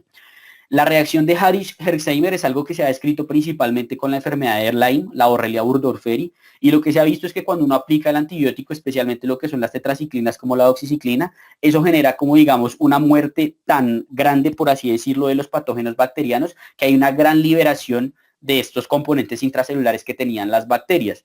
Al haber esa liberación, digamos, de esos componentes a la sangre y demás, el cuerpo lo que va a hacer es una reacción inmunológica frente a todos esos componentes que salieron porque se mató a la bacteria. Y esa reacción inmunológica tan severa puede simular una sepsis y esta reacción alcanza a tener una mortalidad de hasta el 5% porque genera, digamos, esa reacción sistémica inflamatoria secundaria a que se murieron un montón de bacterias. Eso está descrito con otras bacterias y con otros antibióticos, pero pues por lo menos yo lo que he leído es que está principalmente relacionado con la borrelia en cuanto a la enfermedad de Lyme. Y eso sería, digamos, en cuanto a estos inhibidores del 30S. Si quieren esto más bien lo hacemos ahorita, pensé que estaba más adelante la recapitulación de todos los inhibidores de síntesis de proteínas. Vamos a pasar entonces a lo que son los 50S. Entonces tenemos principalmente como gran exponente los macrólidos. Los macrólidos se pueden clasificar según el número de átomos que tenga y esto puede tener importancia sobre todo en cuanto a los mecanismos de resistencia, pero pues eso no lo vamos a hablar ahorita. Son bacteriostáticos y su espectro de actividad también es bastante amplio, al igual que las tetraciclinas que hablamos ahorita. Son útiles en cocos gram positivos y gram negativos, son útiles en atípicos y tienen cubrimiento para bacilos gram positivos y gram negativos aerobios. De esa forma, digamos que se pueden utilizar para una gran cantidad de cosas. Los principales usos en los cuales uno va a considerar el macrolídeo es infecciones del tracto respiratorio, pero aquí hay una particularidad importante que hay que hacer. Antes de la guía que salió de neumonía el año pasado de la ATS, en general en Estados Unidos decían que si uno tenía neumonía, la primera línea de manejo era con macrólido, le daban acitromicina, porque hay esquemas de acitromicina que duran 3 días y con eso el paciente se le cura la neumonía. 3 días o 5 días, si no estoy mal, de pronto me estoy equivocando en el número de días, pero el punto es que daban macrólido y ya, pero eso en general no estaba recomendado en el resto del mundo, por lo menos las sociedades españolas no lo recomendaban y acá en Colombia tampoco se recomendaba porque los estreptococos, el estreptococo pneumoniae, que como hemos dicho es el principal agente etiológico de neumonía, otitis, sinusitis, etcétera y demás, más o menos el 30 al 40% de las cepas de esos estreptococos pneumoniae son resistentes a los macrólidos. Entonces, por eso, digamos que acá en Colombia, si ustedes en algún momento leen sinusitis, etcétera y demás, y están leyendo una referencia de Estados Unidos, muy probablemente les van a decir que pongan el macrolídeo como primera línea en infección de tracto respiratorio y ustedes ya van a saber que no, listo, que eso acá para Colombia no, acá la primera línea es amoxa para todo eso, amoxa para sinusitis, amoxa para otitis, amoxa para neumonía, listo. Infección de piel y tejidos blandos en ocasiones se puede utilizar, enfermedades de transmisión sexual porque los macrólidos cubren o son, digamos, el antibiótico de elección contra la clamidia trachomatis. Y si se acuerdan, habíamos mencionado en la tutoría del lunes que usualmente la Neisseria gonorrea y la clamidia van de la manito, ellas siempre se acompañan. Entonces, cuando uno encuentra un paciente con Neisseria o encuentra un paciente con clamidia, lo ideal es darle manejo para las dos cosas. Y por eso ustedes van a ver que las guías que hay ahorita de manejo para Neisseria gonorrea lo que hacen es dar ceftriaxona en conjunto con los macrólidos. Esto hay algunas sociedades que lo están debatiendo y están diciendo que no debería ser lo ideal, pero pues de momento digamos que es lo que hay establecido en esas guías. Sirve para las micobacterias, entonces va a ser muy útil para las tuberculosis, por ejemplo, que son resistentes a los fármacos antituberculosos de primera línea. Al igual que la tigecyclina, los macrólidos pueden ser algo del armamento que uno tenga para el manejo. Va a ser útil para el Helicobacter y para el Campylobacter, difteria y tosferina, que son estas dos enfermedades inmunoprevenibles, se manejan con macrólidos. Y algo importante de los macrólidos son estas dos cosas que les dejo acá, que son los efectos no antibióticos. Es decir, se ha visto que los macrólidos, además de sí matar bien, pues digamos generar ese efecto bacteriostático sobre los microorganismos bacterianos, también puede generar unos efectos que son no antibióticos, es decir, no tienen que ver con matar bacterias o cosas por el estilo. El primero es que se ha visto que el macrólido es un proquinético, es decir, el macrólido estimula el peristaltismo del sistema digestivo de las personas y por eso, por ejemplo, en hemorragias digestivas altas, se dan dosis de eritromicina o de acitromicina previo a la endoscopia, porque lo que hace eso es aumentar el peristaltismo y mejorar la visualización que hay con la endoscopia. De igual forma, los macrólidos se ha visto que son inmunomoduladores, y como vamos a hablar, digamos, la próxima vez en neumonía y todo eso, van a ver que en general los macrólidos se utilizan en las neumonías, especialmente cuando van a UCI, acá en Colombia en general se utilizan en todo paciente hospitalizado por neumonía, uno le adiciona su macrólido, y además del cubrimiento de los atípicos, tiene que ver con este efecto inmunomodulador. Eventos adversos, hepatotoxicidad, diarrea, prolongación del QT e hipersensibilidad. ¿Listo? Hay algo importante que se me olvidó mencionar acá, que es la diarrea. Perdón, se me olvidó ponerla acá. Los macrólidos tienen un papel muy importante en la diarrea. Cuando haya que ponerle, digamos, algún esquema a un paciente que tiene indicación, recuerden que las indicaciones para poner antibiótico en diarrea es o un dolor abdominal severo, especialmente con signos de irritación peritoneal, o que sea una diarrea disentérica. Los macrólidos tienen un papel importante ahí, a menos de que no sospeche una salmonela o cosas por el estilo. Las lincosaminas, digamos que se hablan así en el grupo, pero la que existe es la clindamicina, que es la que se utiliza. Es un bacteriostático que puede llegar a ser bactericida y tiene un cubrimiento antibiótico que cubre cocos gram positivos menos el enterococo, anaerobios, enterobacterias, hongos y parásitos. ¿Para qué vamos a utilizar la clindamicina? Principalmente infecciones de piel y tejidos blandos, porque la clindamicina puede ser útil contra el estafilococo aureus meticilino resistente. Entonces, digamos, cuando uno le quiere dar manejo a un MRSA de forma ambulatoria, la clindamicina puede ser una opción para dar manejo de forma ambulatoria. Sirve para infecciones intraabdominales y ginecológicas. Si se acuerdan, dijimos que lo ginecológico era clindagenta, entonces aquí tenemos la clindamicina entrando ahí en su papel, digamos, en esas infecciones. Sirve para infecciones pulmonares, infecciones ginecológicas y los eventos adversos es que puede generar diarrea por antibióticos, pues por clostridium difficile y tiene reacciones de hipersensibilidad, sobre todo documentados en pacientes con infección por VIH. Y por último, para hablar de los demás 50S, que pues son varios pero casi no se utilizan, pues tenemos uno que sí se utiliza bastante, que es el Linezolid. El Linezolid es igual a Mersa, ¿listo? O sea, el Linezolid es uno de los fármacos que uno tiene en cuenta para el arsenal terapéutico que tiene cuando se enfrenta a un estafilococo aureus meticilino resistente. Y el evento adverso principal, pues que hay que tener en cuenta es la mielosupresión. Y tenemos otros dos que son el cloranfenico y las estreptograminas, que el punto de estos dos es que ya no se utilizan, ¿listo? Ahora sí, entonces recapitulando como en general lo que habíamos mencionado de los antibióticos que son inhibidores de síntesis de pared, cuando hablamos de los aminoglucósidos, recordar que cubren es gram negativos, pero si los asocio a un inhibidor de síntesis de pared me puede servir para tratar un gram positivo y que por eso lo voy a utilizar en ginecología, clinagenta, neonatos, ampigenta y en endocarditis si lo asocio con un inhibidor de síntesis de pared. En cuanto a las tetraciclinas que tienen un muy amplio espectro, que en general la que más se utiliza es la doxiciclina para esto de la zoonosis y para esto del acné, pero que puede tener otros papeles como segunda línea de enfermedades de transmisión sexual, neumonía en pacientes alérgicos a penicilina y que dentro de las tetraciclinas tenemos a la tigeciclina que puede ser útil en esas enfermedades multirogoresistentes, pero que la vamos a considerar como nuestras últimas líneas de manejo por esto de que aumenta la mortalidad. Los macrólidos puede cubrir casi todo menos los anaerobios, por lo que se utiliza para un gran número, digamos, de patologías. Infecciones de tracto respiratorio porque cubre tanto típicos como atípicos, con la particularidad que mencionamos de no considerarlos como primera línea para, digamos, una streptoneumonía o cosas por el estilo, por lo que hay una alta resistencia. Enfermedades de transmisión sexual por el cubrimiento tan bueno que tenía para clamidia y otras infecciones como helicobacter, tosferina y difteria. La clindamicina, principalmente cocos gram negativos, enterobacterias y anaerobios, aquí cocos gram positivos, perdón, cubre abdomen y ginecológicas y puede ser útil para el manejo de piel y tejidos blandos. Y eso sería todo en cuanto a los inhibidores de síntesis de proteínas. ¿Hay alguna duda con los inhibidores de síntesis de proteínas?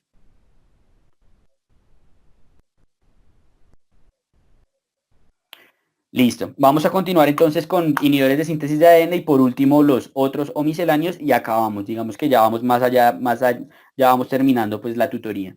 En cuanto a inhibidores de síntesis de ADN, tenemos estos, que son la quinolona, las sulfonamidas y el trimetoprim-sulfametoxazol. En general, estas sulfonamidas, pues es este sulfametoxazol. Entonces, en realidad, solo vamos a hablar de quinolonas y de trimetoprim-sulfa. Cuando hablamos de quinolonas, las quinolonas las podemos dividir en generaciones. Tenemos una primera generación que es el ácido nalidíxico, una segunda generación que es ciprofloxacina y norfloxacina, y una tercera generación que son las mal llamadas quinolonas respiratorias, que son la leofloxacina, la moxifloxacina y la gatifloxacina. Y aquí hay algo muy importante que les dejo en mayúsculas, signos de admiración, asteriscos, de todo, y es que las quinolonas, cada que puedan, déjenlas de última línea, o sea, no se pongan a poner quinolonas a todo el mundo porque sí. Hay una gran, digamos, afinidad a ponerle quinolonas a todas las IBUs, como salió esta vaina de que estas eran respiratorias, todo el mundo le empezó a poner leofloxacina y moxifloxacina a las neumonías, y no, por favor no, y mucho menos acá en Colombia. ¿Por qué? Además de que van a generar resistencia en general en las bacterias, el principal riesgo que se puede generar si uno utiliza mal las quinolonas y se lo pone a todo, es que más o menos un tercio a un cuarto de la población mundial tiene o tenemos, pues no sabemos, infección latente por Mycobacterium tuberculosis.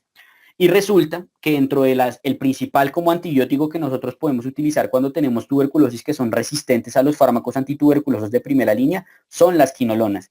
Entonces, si uno se pone a poner quinolonas a la loca, resulta que cuando a uno le dé un cáncer o se inmunosuprima o por alguna razón se le reactive esa tuberculosis y esa tuberculosis salga resistente a los fármacos antituberculosos, la quinolona ya no va a ser una opción porque se lo pusieron para una infección de vías urinarias que se pudo haber manejado con cefalexina. Entonces, por favor, quinolonas de última línea porque selecciona cepas resistentes de Mycobacterium tuberculosis y eso acá en Colombia, pues como todos sabemos, es endémico.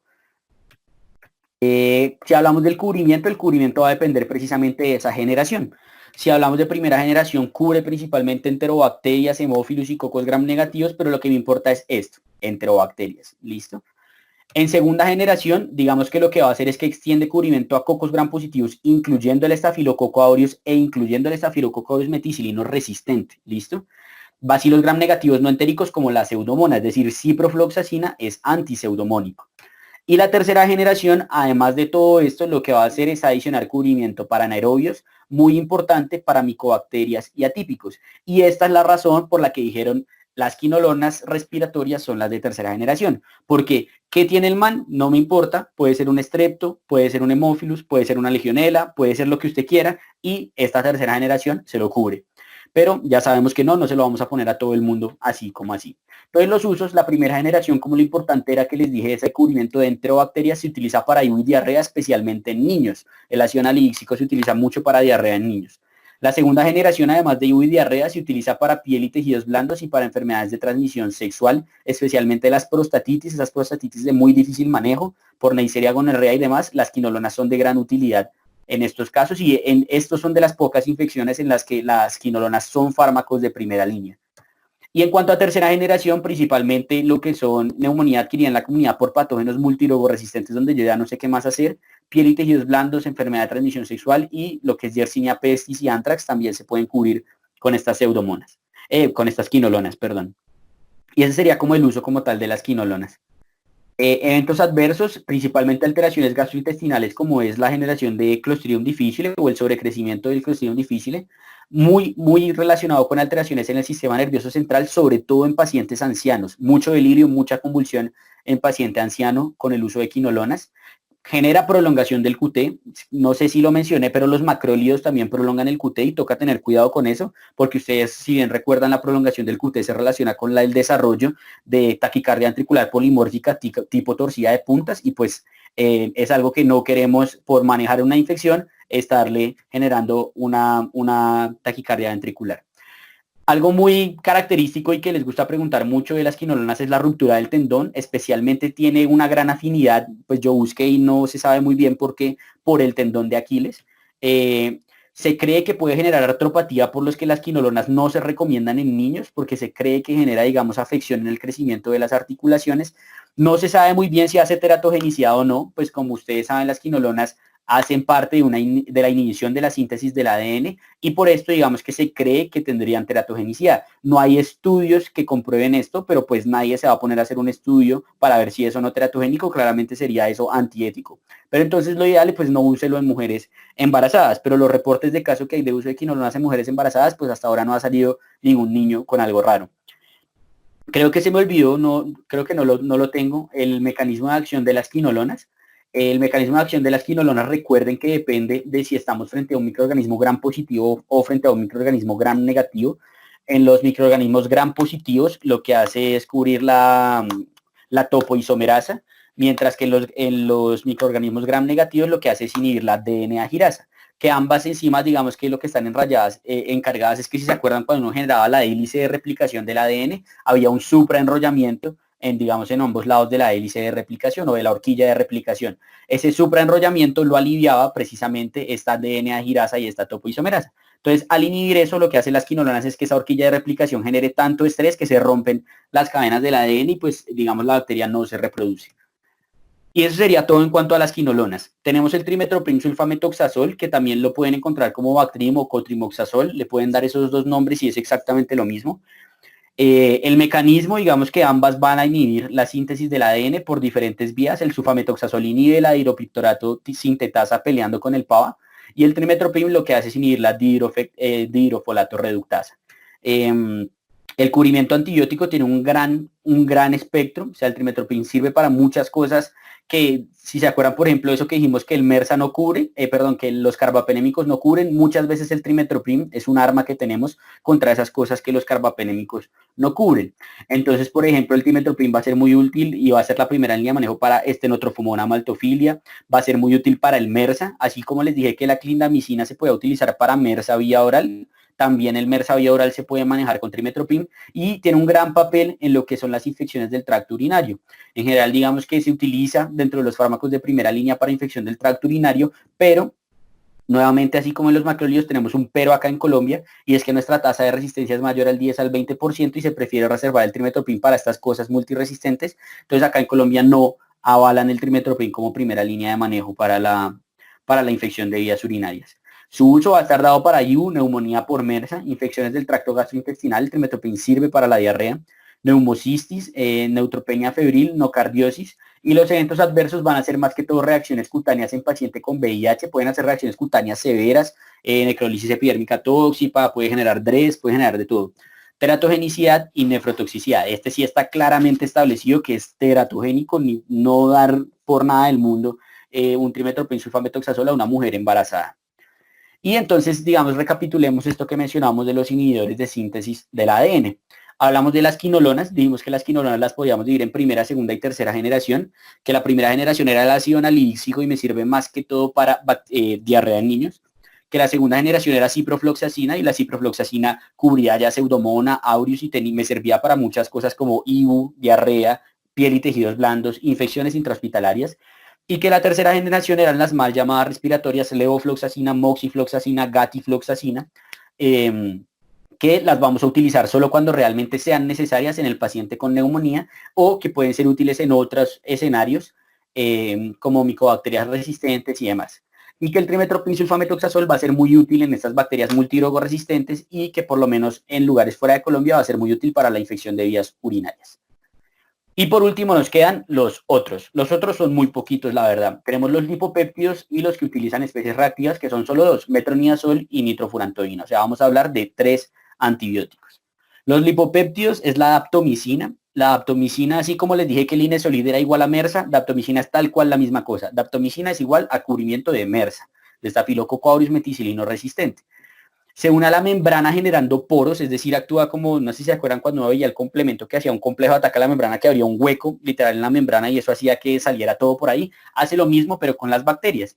Tiene el cubrimiento antibiótico contra organismos gram positivos y por eso mismo lo va a utilizar principalmente en MRSA, como habíamos mencionado. Lo puede utilizar en otros gram positivos multirogoresistentes como el enterococo resistente a la vancomicina.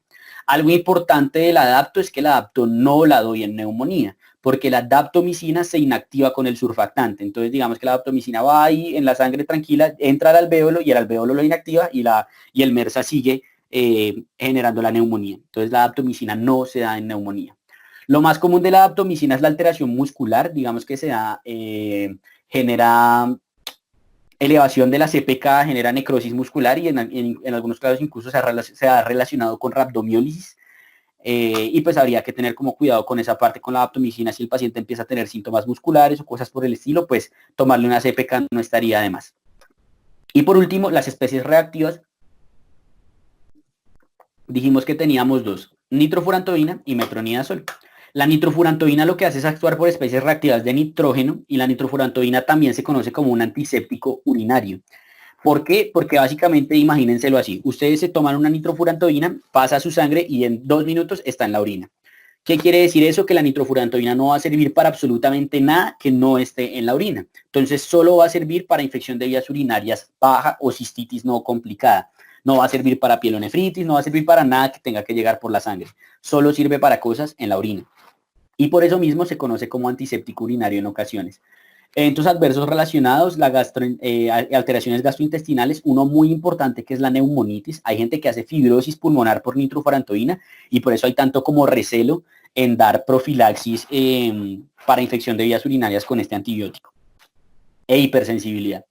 Y el metronidazol ya no va a actuar con especies reactivas de nitrógeno, sino con especies reactivas de oxígeno. Y el metronidazol va a ser igual a anaerobios. ¿Listo? Si yo quiero cubrir anaerobios, tengo un esquema que no me está cubriendo anaerobios, pongo el metronidazol. ¿Listo? ¿Qué es importante y que les quiero recalcar, sobre todo que uno ve mucho del uso antibiótico? Hay gente que le encanta poner ampicilina, sulbactam, metronidazol. Digamos que ya en la tutoría pasada José nos había mencionado que en el paciente inmunosuprimido, etcétera, y demás, el metronidazol lo pongo por el Clostridium, porque sí, ampisulva no me cubre Clostridium, pero digamos una diverticulitis no tiene por qué tener ampicilina, metronidazol juntas. Ampicilina, sulbactam ya me está cubriendo la microbiota gastrointestinal, el metronidazol ahí no sirve de nada, ¿listo? Entonces el metronidazol se pone si yo tengo algo que no me esté cubriendo los anaerobios. Por ejemplo, ampisulva es igual a poner cefazolina metronidazol. Eso sí sería un esquema apropiado, por ejemplo, para una infección gastrointestinal. Eventos adversos relacionados con el metronidazol, gastrointestinales, sistema nervioso central, candidiasis, el efecto disulfiram. Esto es muy importante porque, digamos, es una pregunta clásica que le van a hacer a uno y nos van a hacer a todos y es, oiga, estoy tomando este antibiótico, ¿puedo tomar? Siempre le pregunta a uno el amigo eso. ¿Qué le puede decir uno? Si usted toma, definitivamente puede haber alguna alteración en el metabolismo de los antibióticos, sobre todo si es un beta-lactámico, pero no se va a morir por eso, usted no se va a intoxicar por eso, salvo si está tomando metronidazol. ¿Listo? Lo mismo pasa si está tomando cualquier albendazol o cosas por el estilo, porque hacen un efecto disulfiram que lo que hace es hacer una intoxicación severa por el etanol y los pacientes se pueden morir por esto. Entonces, si está tomando metronidazol, ahí sí usted dígale a su amigo ni se le ocurra ni una cerveza ni nada por el estilo. Y por último, entonces para recapitular, no, voy a dejar esto más adelante. Voy a hablar de los antituberculosos rápidamente, pues digamos que hablar de esto en general sería una tutoría mucho más larga, pero recordarles que existen estos cuatro, la isoniazida, la rifampicina, el etambutol y la piracinamida, y lo que suelen preguntar de ellos más que todo es los eventos adversos. Entonces recordar que la isoniazida puede generar neurotoxicidad, por lo que hay que dar vitamina B6 o piridoxina, creo que sí es B6, o es B1. No, es B6, perdón, B1 es tiamina. Vitamina B6, que es la piridoxina en asociación con la isoniazida para evitar este evento adverso. Que la rifampicina, el principal evento que más suelen quejarse los pacientes es que los fluidos se le tornan naranjas, pero es altamente hepatotóxica. El etambutol, que es principalmente la neuritis óptica y que esos pacientes lo que hacen es que empiezan a hacer discromatopsias, se ponen como en un daltonismo transitorio. Y la piracinamida, que más que todo genera es hepatotoxicidad. ¿Listo? Pero pues no hay mucho más que hablar así de los antituberculosos. Y con eso habríamos acabado la tutoría. Digamos que lo último que nos queda hacer es hacer una recapitulación de todos los antibióticos que vimos ahorita para refrescar nuestra memoria de todo lo que hablamos y para qué puede servir cada uno de ellos. Antes de hacer eso, ¿hay alguien que tenga una pregunta?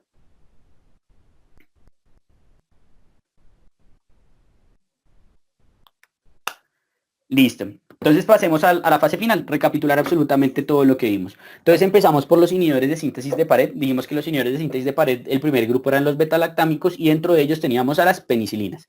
Las penicilinas las podíamos clasificar en naturales, antiestafilocóxicas, aminopenicilinas y antiseudomonales. Que las penicilinas naturales no me curen estafilococo aureus, por lo que yo lo uso es para las infecciones por estreptococos y para sífilis, ¿cierto? Que las penicilinas antiestafilocóxicas las voy a utilizar solo para cosas causadas por estafilococo aureus meticilino sensible, como una infección de piel y tejidos blandos no complicada o una bacteremia que tenga documentado el estafilococo aureus meticilino sensible. Que las aminopenicilinas tampoco cubren aureus, pero sí me aumentan el cubrimiento a unos gram negativos como las enterobacterias y algunos patógenos respiratorios, por lo que yo lo uso para IBU y para infecciones del tracto respiratorio. Y por último, que las antiseudomonales, y vamos a hablar de ellas cuando hablemos de piptazo. Dentro de las cefalosporinas, la primera generación cubre muy bien aureus, por lo que lo utilizo principalmente para eso, y enterobacterias, por lo que la utilizo para IBU. Las de segunda generación, que era el cefuroxime, lo que hacía era perder el cubrimiento de aureus, pero ganar cubrimiento de patógenos respiratorios, por lo que me sigue sirviendo para IBU y la uso para infecciones del tracto respiratorio.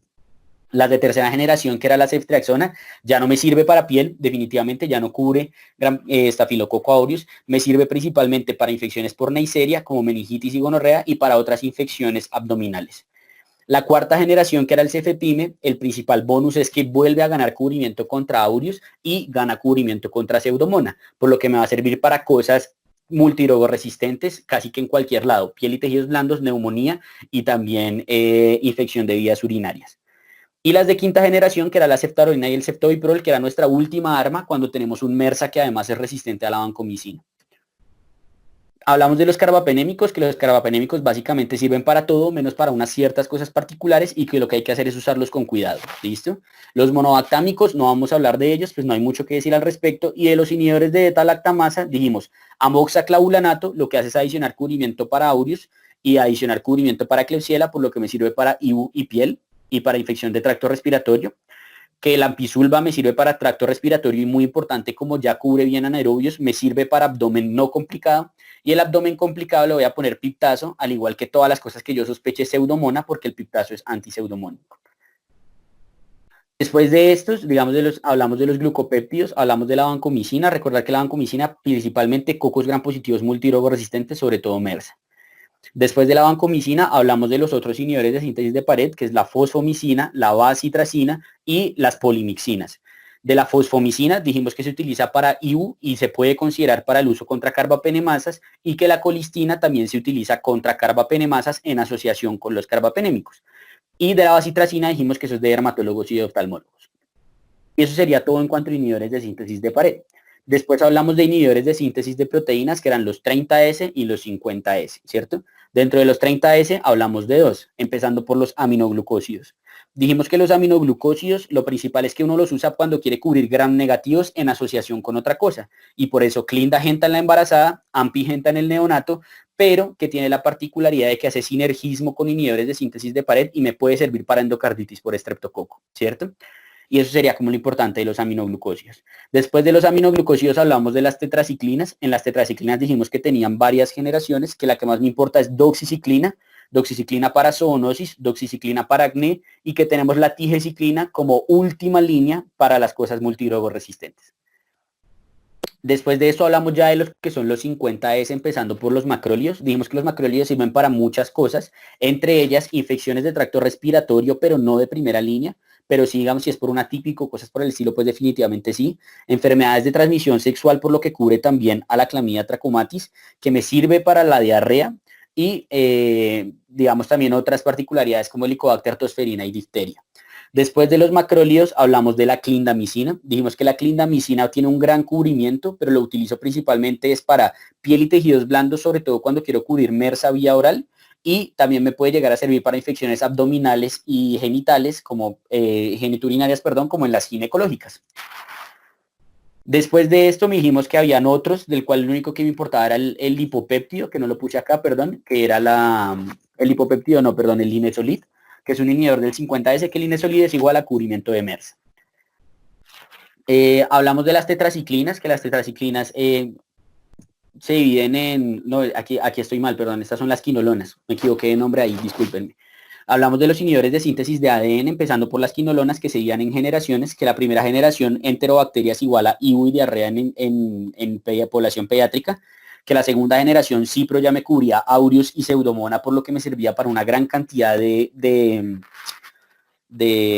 infecciones, pero que yo las iba a dejar de última línea, ¿cierto? Por lo que selecciona cepas resistentes de Mycobacterium tuberculosis.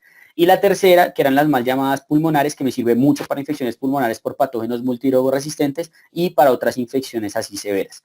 Después de las quinolonas hablamos del trimsulfa, trimetoprimsulfametoxazol, y recordar que cubre un gran número de cosas multidrogoresistentes, por lo que hay que manejarlo con cuidado y lo utilizamos para esas particularidades, y que acá en Colombia no lo utilizamos para primera línea de IBU. Después de estos inhibidores de síntesis de ADN, hablamos de los otros, y en los otros dijimos, tenemos los lipopéptidos y tenemos a los que usan especies reactivas. En los lipopéptidos, daptomicina es igual a cocos gram positivo resistentes, sobre todo MRSA, y en las especies reactivas, nitrofurantobina es igual a IU no complicado, o sea, solo cistitis, IU baja, y metronidazol es igual a cuando yo quiero cubrir anaerobios, y ya, ¿listo? Sería como lo que habría que mencionar de estos.